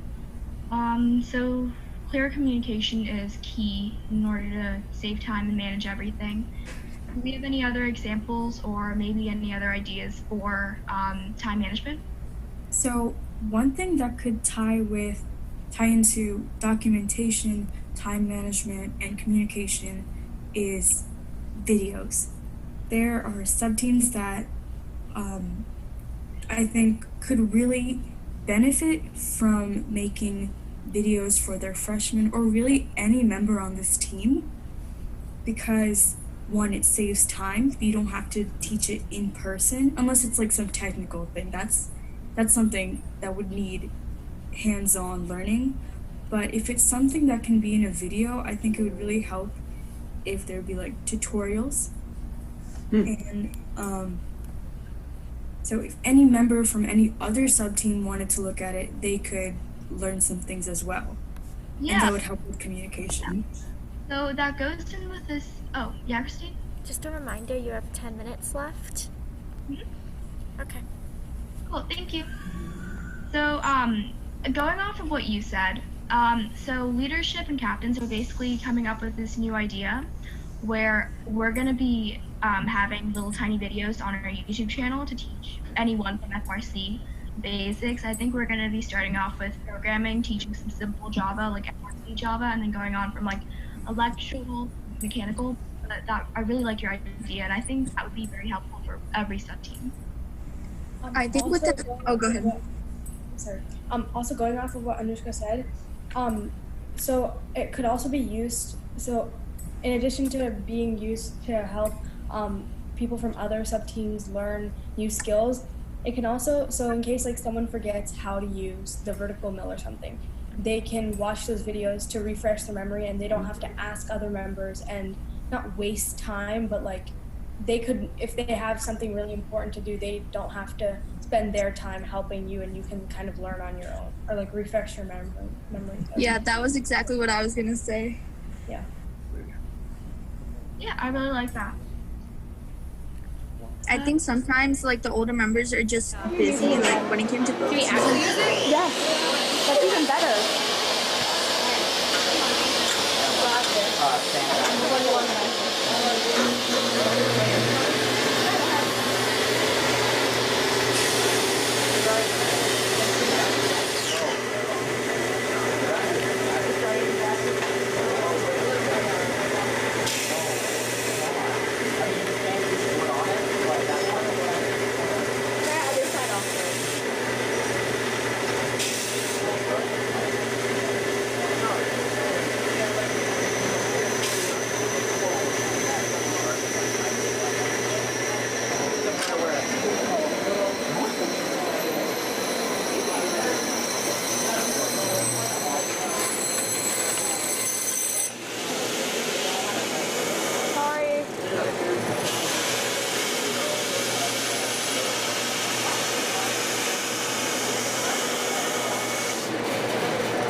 So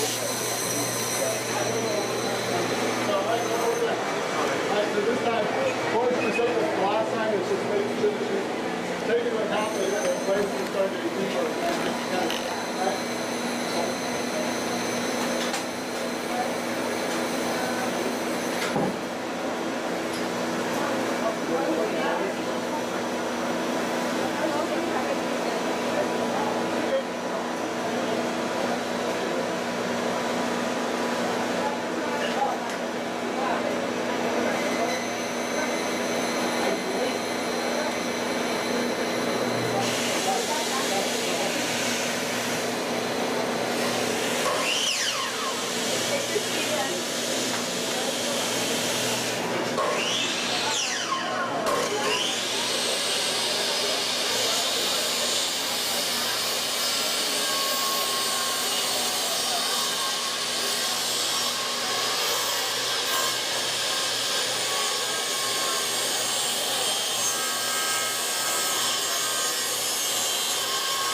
Is it dimensionally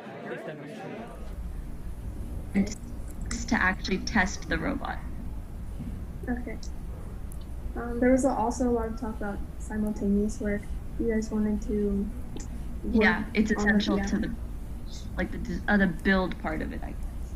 Okay. Have we talked about design, the preseason thing? A little bit about it. Kind of, Yeah. right? A lot of the just CAD prototyping and becoming more data driven. But I guess that's Something about design, I guess, would be looking at Rosie to improve for next season. Mm-hmm. So in terms of the data-driven design, it's implementing a design and testing it, and then collecting data and comparing different designs with data. That's all. Mm-hmm. Yeah. Like, we could collect the data and then tell electrical or mechanical what the modifications were to get the optimal results. I'm pretty sure that's what we're going for this year. So. Maybe programming has a skill to actually take the design and figure out which design would be best by simulating a field, or I remember someone used to simulate the field and try to run scenarios and try to figure out what they had to improve on the robot, and maybe there's a role for programming and helping with that strategy. Yeah, that's something we definitely can look into. Yeah, virtual testing of the robot. We meet really often, so we could. This is the type of stuff we talk about in our meetings, anyways. So we're definitely trying to implement this really virtual type testing so that the other sub teams can actually make the physical thing happen. Yeah. Reminder, we have 3 minutes left until we are back into the groups. Okay. Cool.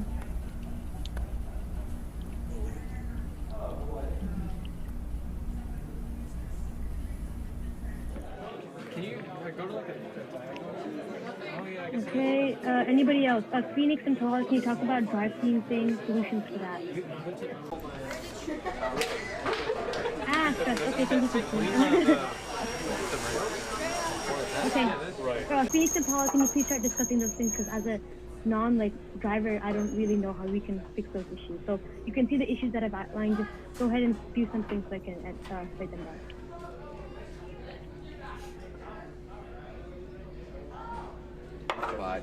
And work on.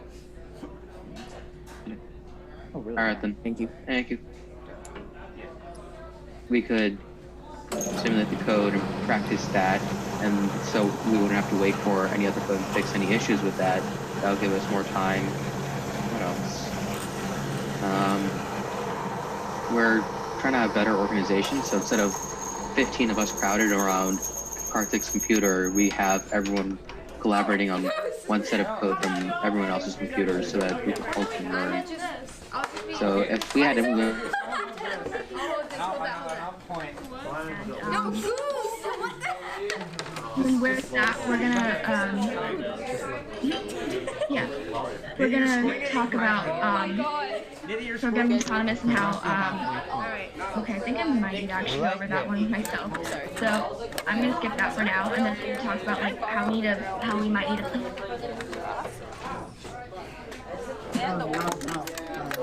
Yeah, Christine knows too. Maybe not enough time in this group. Yeah, not enough time. But then you should keep that, Aiden, to talk about that separately. There may not be enough time now. Yeah. Honestly, it's a great conversation. I definitely that's one thing is right now we're working through all this, but if you guys want to be part of helping at all with the process of obviously the brand, the funding, just DM me or say something, I don't know, just let me know and then I'll add Something you. is shaking There are some people that want to be kept in the loop Doesn't about this. sound We haven't been kind of a little bit serious about what's going on with marketing. Just to quickly recap it in 1 minute speed run for Sam here. Our outreach, we said, okay, we want to keep outreach as a separate entity managed by leadership or some sort of small form of that. And we want to rebrand it into 612 Think Tank. And the Think Tank is going to instead focus on producing real products that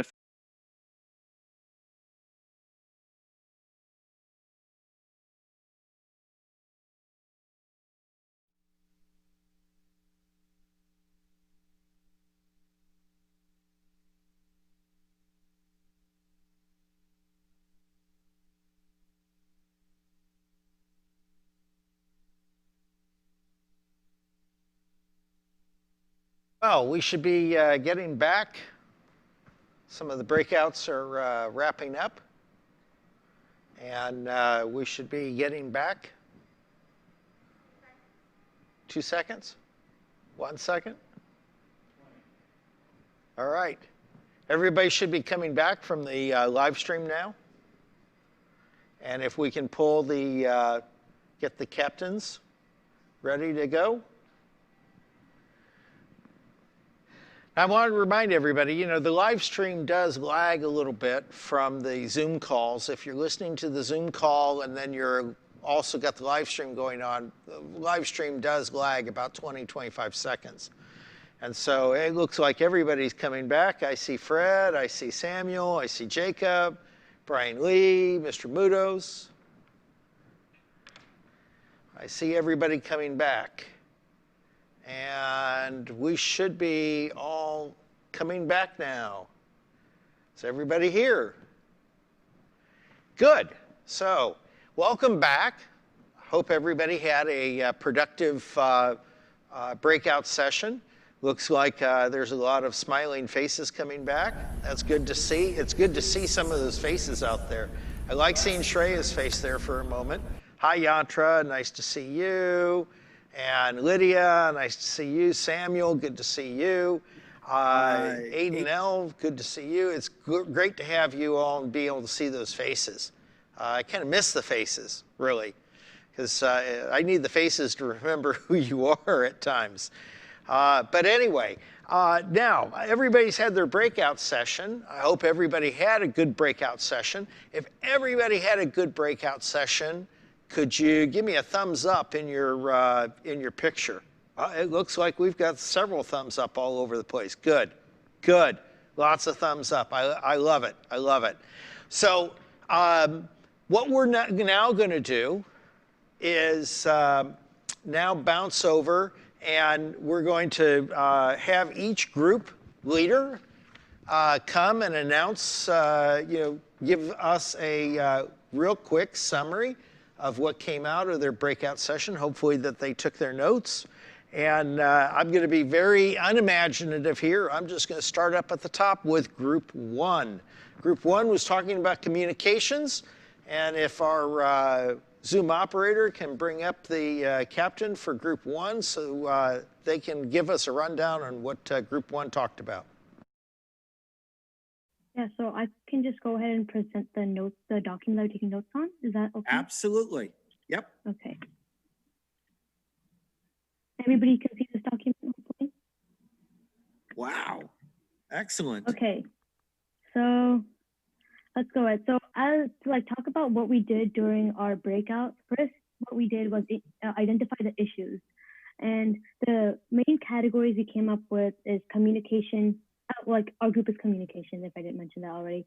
So communication with 612, with other FRC teams, sub-teams and members in general with leadership, communication cross sub-teams, so like whether it be technical sub-teams or marketing connected to this, and then communication between captains and members.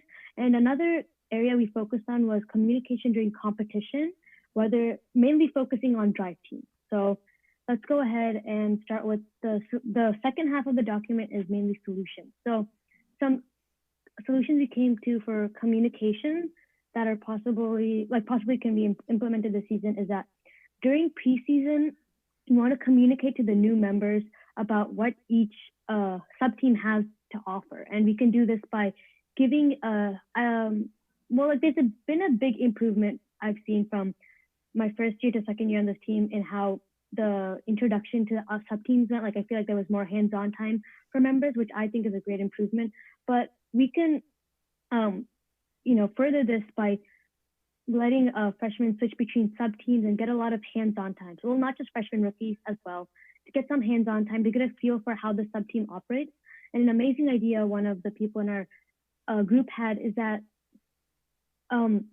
we should also hold like a mock kickoff challenge or something like that before the rookies are encouraged to commit to a sub-team, so that they're exposed to the process of strategizing, designing a robot, prototyping. And so this also allows them to understand how each sub-team works together in a more, hands-on sense, because just talking about, all these sub-teams work together is not a very good description for them. So actually being able to see how each sub-team works with each other, like which sub-teams work together the most, can help them make a more informed decision on the sub-team that they want to be most involved in and are committed to.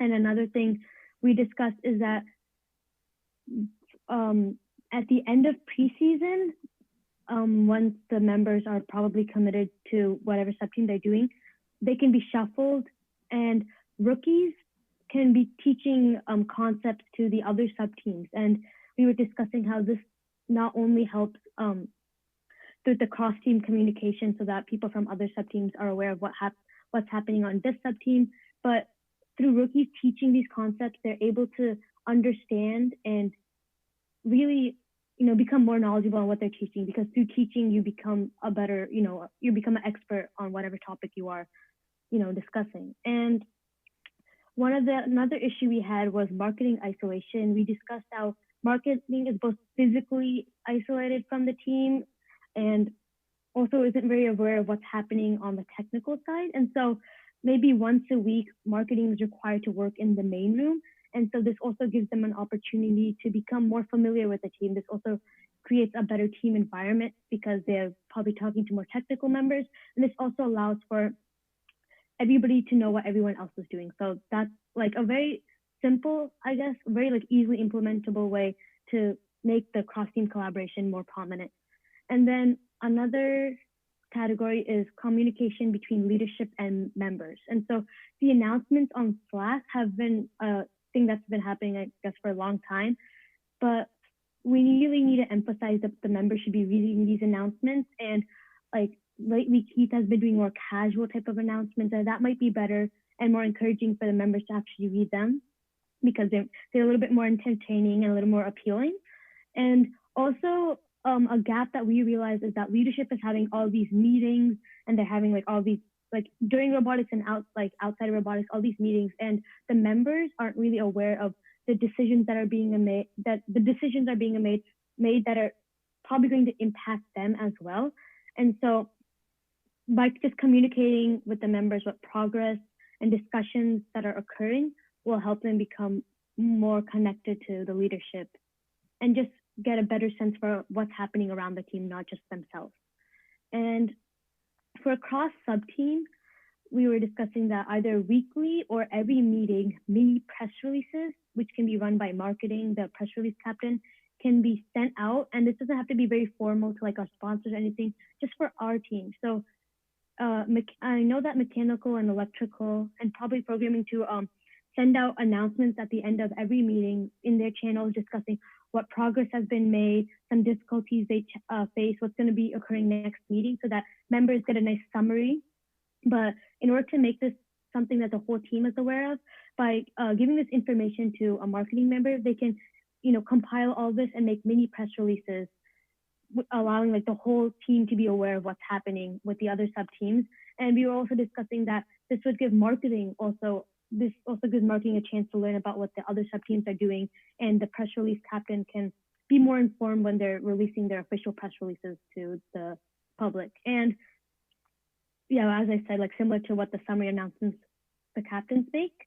And in terms of communication with other teams, we were trying to face both the communication with the organization itself and other individual teams. And so for the organization, like DMC is a very big thing that happens. Also, we also do a lot of FLL, the FLL mock competition, the FLL competition that we host every year, but we could also include more, this is just something that came up on the fly right now, more workshops. So like I've seen other FTC teams and FRC teams have hold workshops for FLL teams in terms of programming and like basic robotics, and even giving them more feedback on their problems and solutions, because that's a big part of FLL. So that can be a part of associating with FIRST more.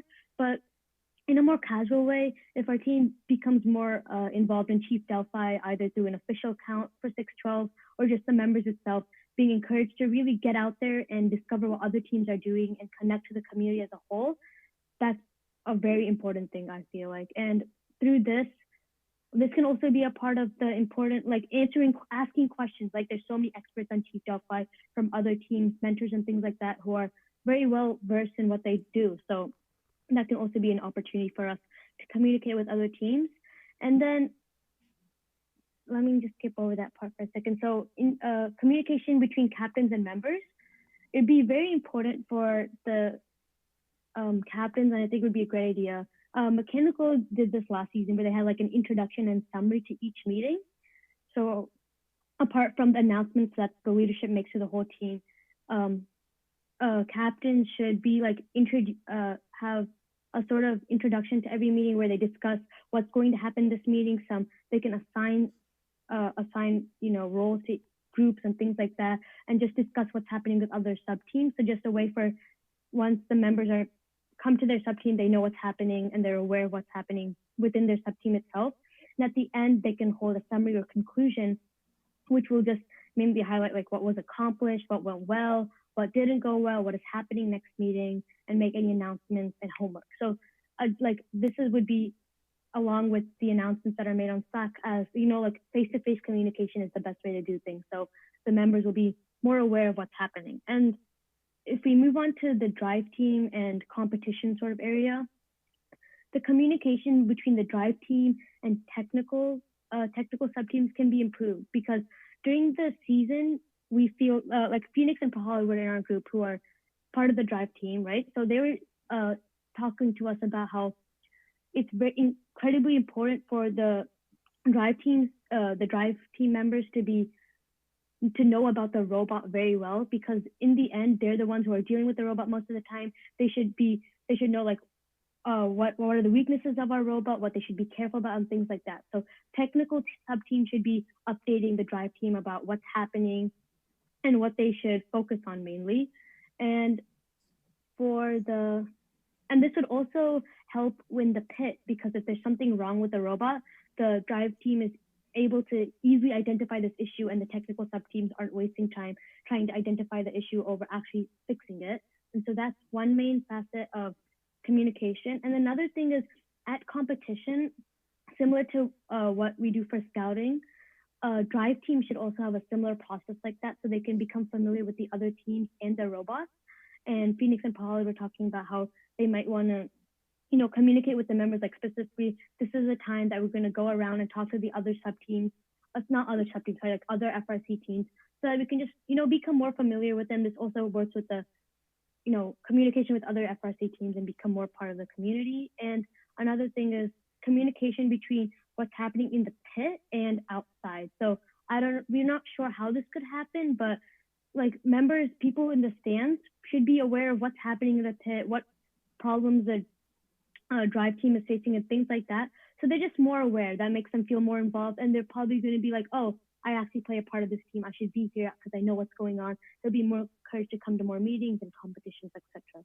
So I think excellent input. Yeah. Excellent input. You guys did a great job with that, and thank you for summarizing it the way that you did. I'm sure that Kai and the leadership folks are going to want your notes from that.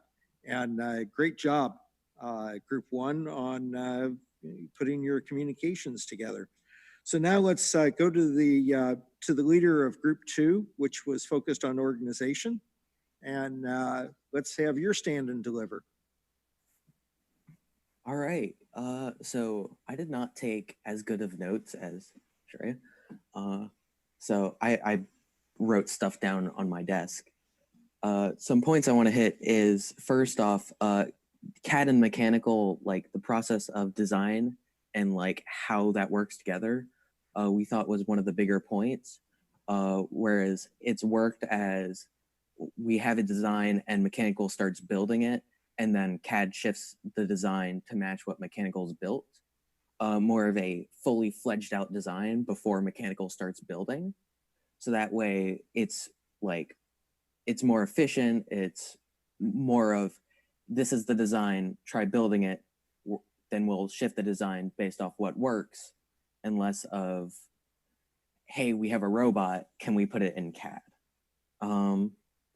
Second point we want to hit, captain meetings. This partially falls under communication, but Alex pointed out that he's never seen just like mechanical, CAD, electrical, programming, marketing captains come together, take like half an hour on like a Wednesday or a Saturday or something, sit down, go through what their sub teams are doing, like what they need from other people, things like that. Third important point, like schedule and deadlines. This year we ran into the problem of, we finished the practice bot like week 3, week 4, and that's when we started building the competition bot. But if we had like a set deadline, we want the practice bot done by week 2, and at week 2 we're going to start building the competition bot. We could have had more time for testing out competition bot, making sure everything worked, more time for drive practice, all that stuff. And a side point on that is a self-stop build date. We kind of had that this year, but the idea was more of an event where we like show people our robot.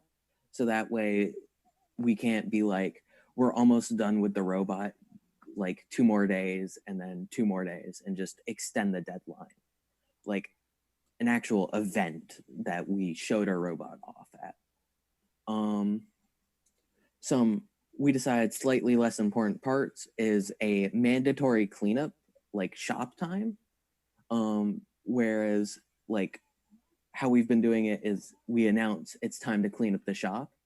And this would be more of, hey, finish your cut, finish the hole you're drilling, put everything away and clean up the shop.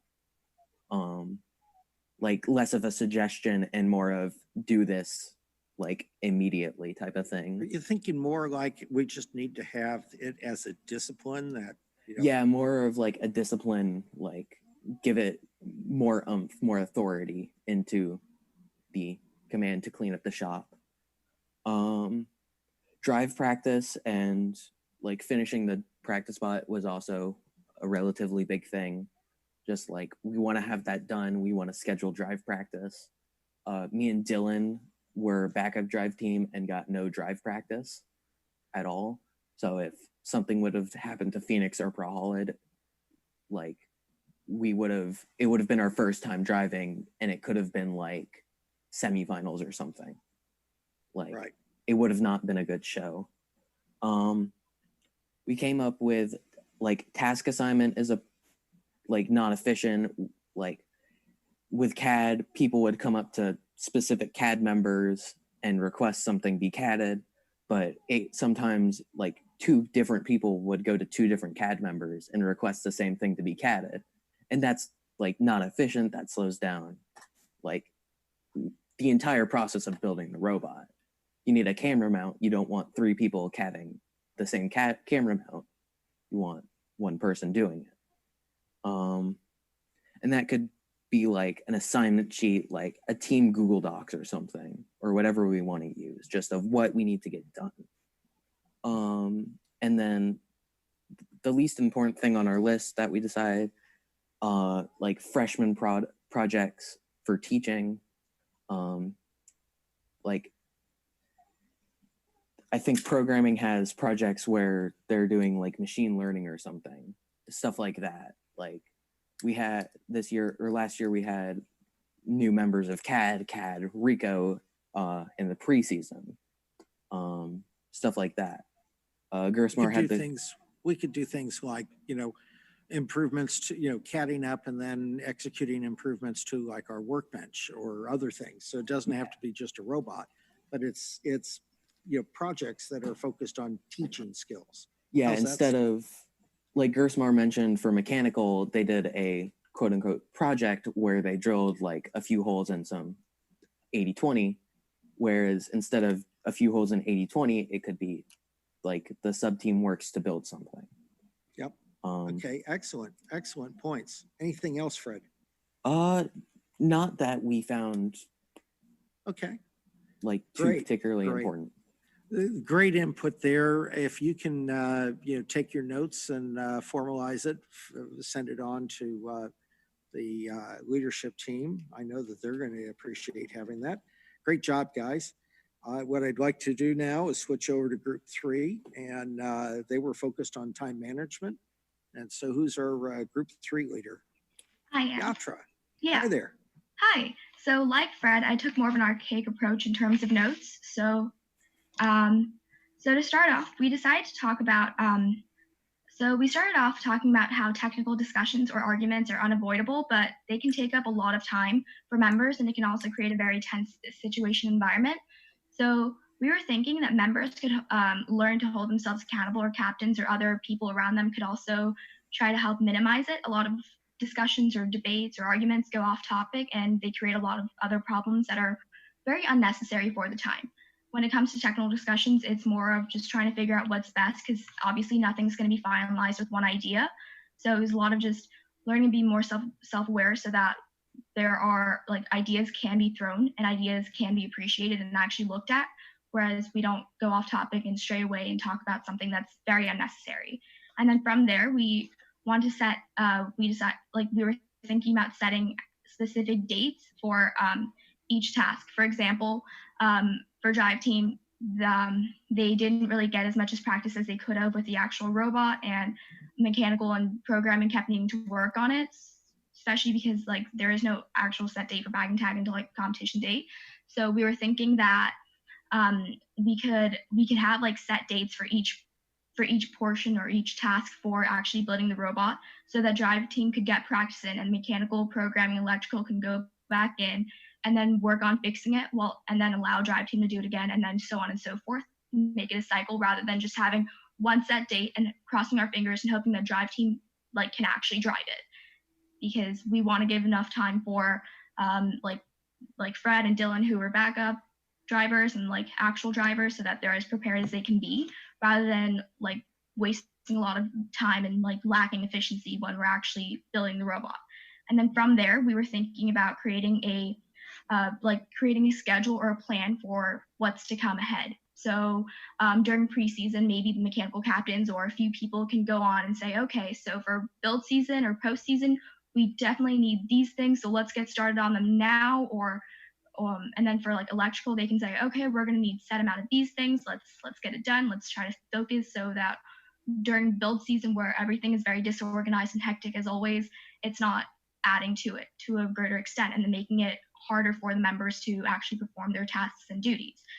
Like, I think it's a lot of just organizing and knowing what you're supposed to do when you're supposed to do it, so that you can be as efficient as possible, rather than like going off track and then losing a lot of time where you could have spent maybe learning new things or making said product or task better than what it was originally like thought to be. And then from there, we thought that a lot of people, like we were lacking consistency in terms of member turnout for each meeting. For electrical, one of my group members said that sometimes there weren't enough members like who came to a certain meeting to actually accomplish all the tasks needed or necessary. So we're thinking about creating a schedule where maybe a few people can sign up and let captains know when they're going to come ahead of time and like schedule it out. And then I really like Trey's. We also like I think because we kind of focused on organization for this one, we were also thinking about having like each captain or somebody who's very involved in a certain project give summaries and like very detailed examples of what happened, rather than having captains or other members waste time and like lose focus. And then in order to give a summary or bring another, like teach a task to a member who wasn't there when they should have been there, or if they had something else to go to. And then from there, we were also thinking about documenting what's done, and not just like the big projects, but also like very, very small details, so we can hold members accountable for what they've doing. And maybe if they have a better idea of what they were working on in comparison to another member, they can be the ones to go back and fix any problems that arose from maybe whatever project they were working on. And then like just documenting so that we have like clear inter sub-team communication, and like being clear with the details rather than like wasting a lot of like precious time going on and like trying to fix mistakes. And then from there, we were also thinking we can have independent verification where in case like captains or other people, like older members, are unavailable and they're working on a different project, new like freshmen or new members can verify each other's work and then like really double check and try to enhance their own abilities in terms of like how they can improve like their knowledge of something, and then build from there, so that like they're not wasting like captain's time or anybody else's time. They're also building their knowledge and skill of a certain topic and area. And from there, we were also thinking about replacing the older videos that are there in the mechanical room or like workshop for like how to use the machinery, and then like creating new videos on how to make them, and then like maybe a few more technical like basic skills that like members from every sub team should be able to do. So in case for instance, if a marketing member needed help from a mechanical member, rather than like wasting the mechanical member's time, marketing members can watch a video and kind of understand what they're supposed to do, so that they don't waste another member's time, and they're also able to learn and build on their knowledge and skill of like that certain thing in case they need it for the future. They're able to accomplish their own tasks.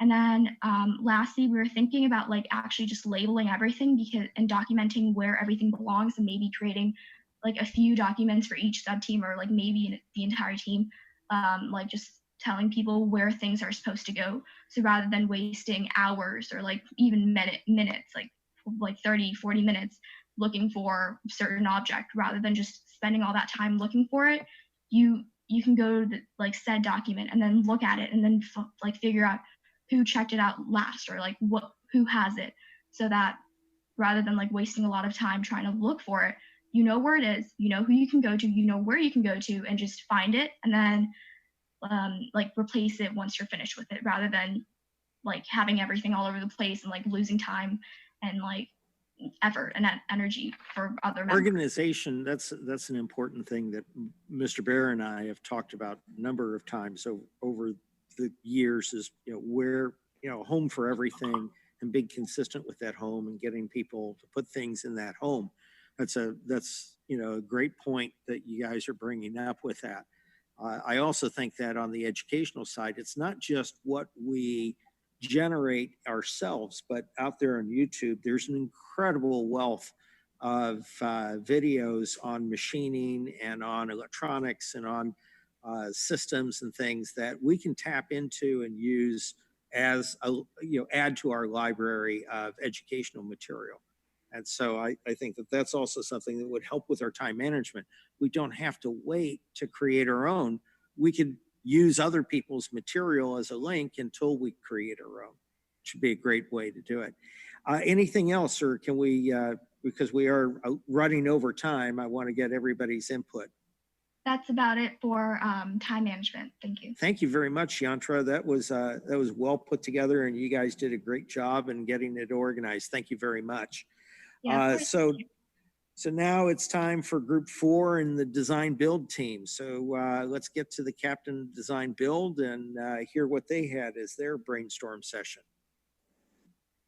Okay, I am the captain for group 4, which focused on design and build. And this was a little bit of a challenging topic for us to assess, especially because our group consisted mostly of programming and especially marketing students. So we used what we had seen had become an issue for the past build season or for the past robotics season. And we noticed that there was kind of a lack of structure for the design and build process. And we noticed that if we made a set deadline and a set start date for the design and build process, it could become a lot more efficient, and we could get a lot more done in the season without it having to extend for a lot longer than it may need to. Another idea that we had for design and build was that we could become more data driven instead of a lot of theoretical options. So focus on prototyping and testing and using data from what we had seen last year, especially because the coming theme for this year, we have an advantage with that because we already know a lot about infinite recharge. So we can use that, and we can use Rosie from our previous build season to work with our new robot and then come up with ideas based on of what we saw work well and what didn't work well with our past build season.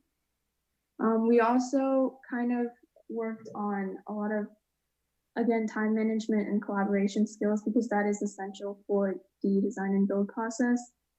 We thought that having a lot of simultaneous work would benefit our team, such as having multiple sub-teams work with the robot at the same time, maybe not physically, maybe not like actual hands-on work, but having virtual systems to work with the robot, and that may help the team have actual time to work with the robot because we know that is essential for each sub-team to be able to become familiar with the robot, so we can have a lot of time for each sub-team to work with the robot and working with the leadership and the captain teams to assess or allot these different time periods for each sub-team.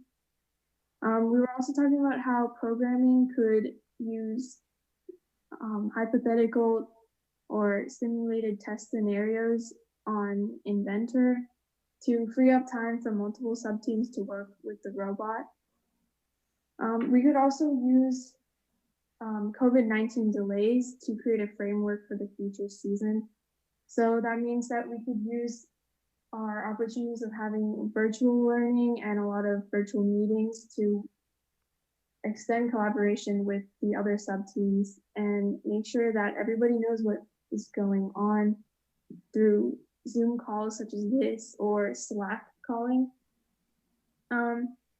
Overall, we just want to increase collaboration between the CAD, mechanical, and programming sub-teams and make sure that everybody knows if there's a set schedule or if there's a set start and end date, which we think is essential for the design and build process so that it doesn't go on for a really long time. We could also use YouTube or virtual learning opportunities again to teach other sub-teams about what each sub-team is working on. So teaching each other code or mechanical and programming terms so that we can work with the other sub-teams more efficiently and we won't have to, again, waste more time in the design and build process so that we can all work on the robot efficiently without having to do any relearning or using other people's time to get simple things done. Excellent, excellent. Great input. Once again, I'm hoping that you've got good notes and that you get those forwarded on to the leadership team so they can incorporate that. I love some of the ideas that you have about, greater integration between the different technical teams on the build process. And so let's now move to Group 5, which was focused on outreach. And so to our Group 5 captain. All right, so I also made a little doc for outreach. So I'll share it.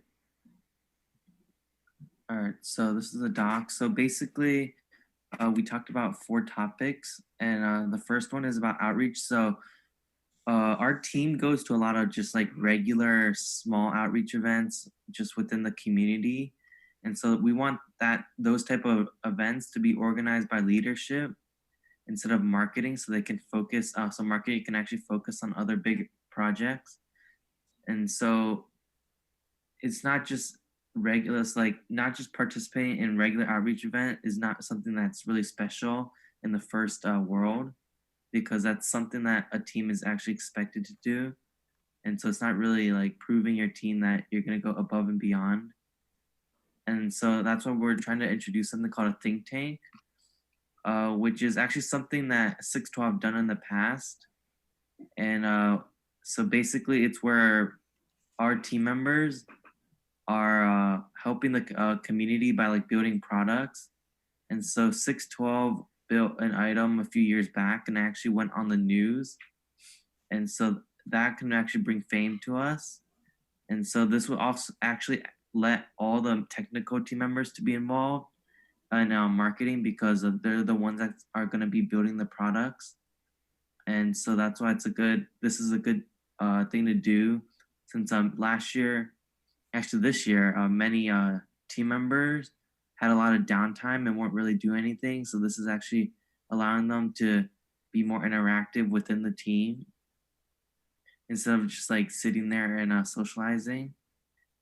And then another part of outreach that is an important part, especially this year, is a social media, since you can actually get a lot of awareness in the community with social media. And especially during COVID right now, with recruiting members, you can also do that with social media, which is very effective in some ways. Since we might not have the chance to have like meetings in the very beginning to recruit members if we're not in school in the early years. And then the next part is international relations. And so this will actually make our team go above and beyond what other teams can do, since if we have an international, and since our team is very diverse, we have a lot of people around the world that can actually improve. So some ideas that we can actually put out is like third world countries, we can improve their lifestyle by giving them advice and funding to improve them. And then another option would be for kids who don't have the resources to learn STEM, but they want to, and then our team can actually provide that to them. And so those are some of the topics that we talked about for outreach. Excellent, excellent, Samuel. Thank you very much. Great summary with that and notes. And so, we've now gotten our feedback from everybody, and I'm going to switch from the call over to the live stream. And so I'm going to mute that. There we go. Okay, so, wrapping up the live stream and getting through this, hoping that people will jump off of the call and come over to the live stream. So, hey, I've been muted, and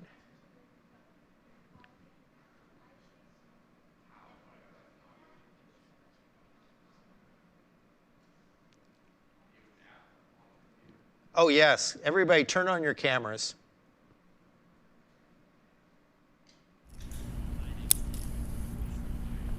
Yeah.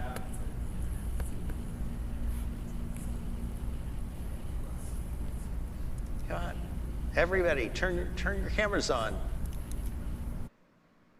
On mute for a second, but so I'm gonna take a picture of like the first screen, and then I'm going to move on to the second. So I'll let everybody know when I'm done with both photos. It's going to take a few minutes. I'm really sorry. Okay, so and we're capturing this also in the live stream. So everybody's smiling faces. I love it. I love it.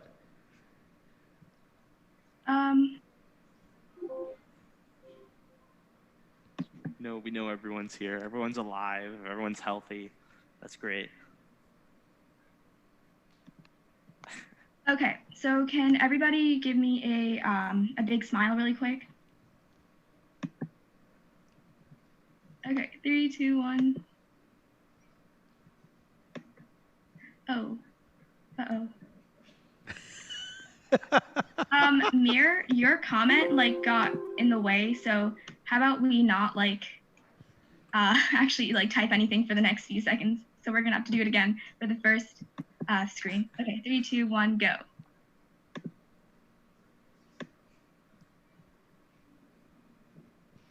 Okay, so I don't know what I just did. Okay, so I have the first one out of the way, so I'm gonna go to the second page really quick. I'm really sorry. So can everybody give me a really big smile? 3, wait, no. Uh-oh, what did I do? Okay, yep. 3, 2, 1, go.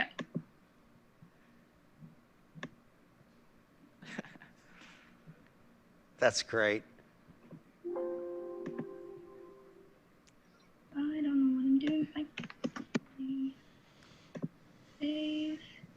Okay, yeah, hopefully. Nice job, guys. That was awesome. Thank you. Everybody looked great. Thank you so much. Okay, so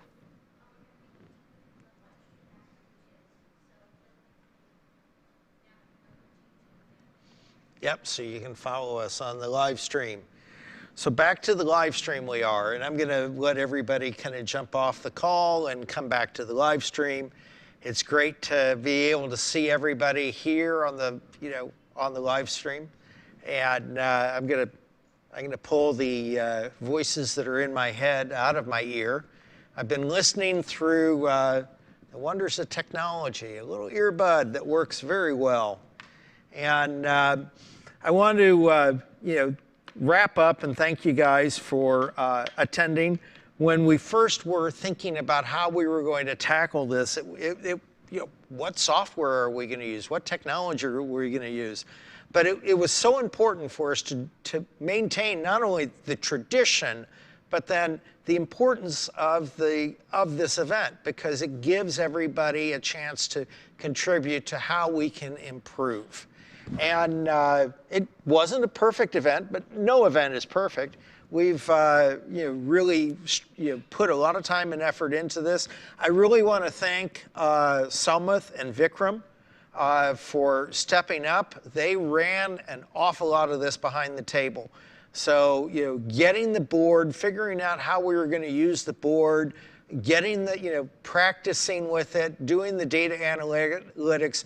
Those two guys really did yeoman's service. And what I would like to do is have the two of them, please stand up. Let's slew the camera over to them. I would love to have them take a bow. Gentlemen, thank you so much. You guys have been great leaders. From me to you, this is my 4th year of working with you two. I'm going to miss you next year on the team. But I'm looking forward to being able to work with you guys again in the future, very much so. I have been blessed by working with you. Thank you. And then what I'd like to do then also is that we're going to follow up. There's going to be some follow-up sessions with this. Leadership needs to work with the data. But we've got one last ask for everybody. And Aiden, if you can pull up the feedback form. We have a special feedback form for the event itself, for lessons learned. And we're asking just some simple questions. We attempted to take something that is done in live space, where we're all in meet space together as human beings in a room, and we tried to make it to where we could do it virtually. And we'd like to have your feedback on how well you think we succeeded with this. And so that's part of what's on that Google form. So, as Mr. Schneider says, do it. Do it now. Go on, enter in the little link, do the link. Hopefully we put the link out there on Slack too for people to be able to click on it. I got a nod, yes, we did that.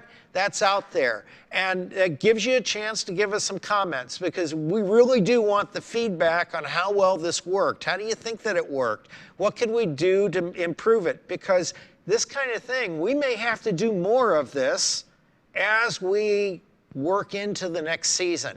And what we learn from this will deploy into our next meetings and our continuing meetings. Mr. Bear and I were talking about this last night because the school district still hasn't figured out how they're going to meet what was released earlier as the state requirements for schools to come back into session. And then also how we can continue to be successful as a team, continue to create fantastic robots, but better yet, create fantastic students who end up becoming fantastic engineers. And so from the bottom of my heart, thank you very much to all of you, to everybody in this team for stepping up and joining us today and for being the fabulous students that you are. From the bottom of my heart and from the bottom of Mr. Bear's heart, we are blessed to be able to work with you guys. Thank you very much. And that's the end of the show. Showtime is done, folks. Thank you very much. 6 what? 6 what? Thank you.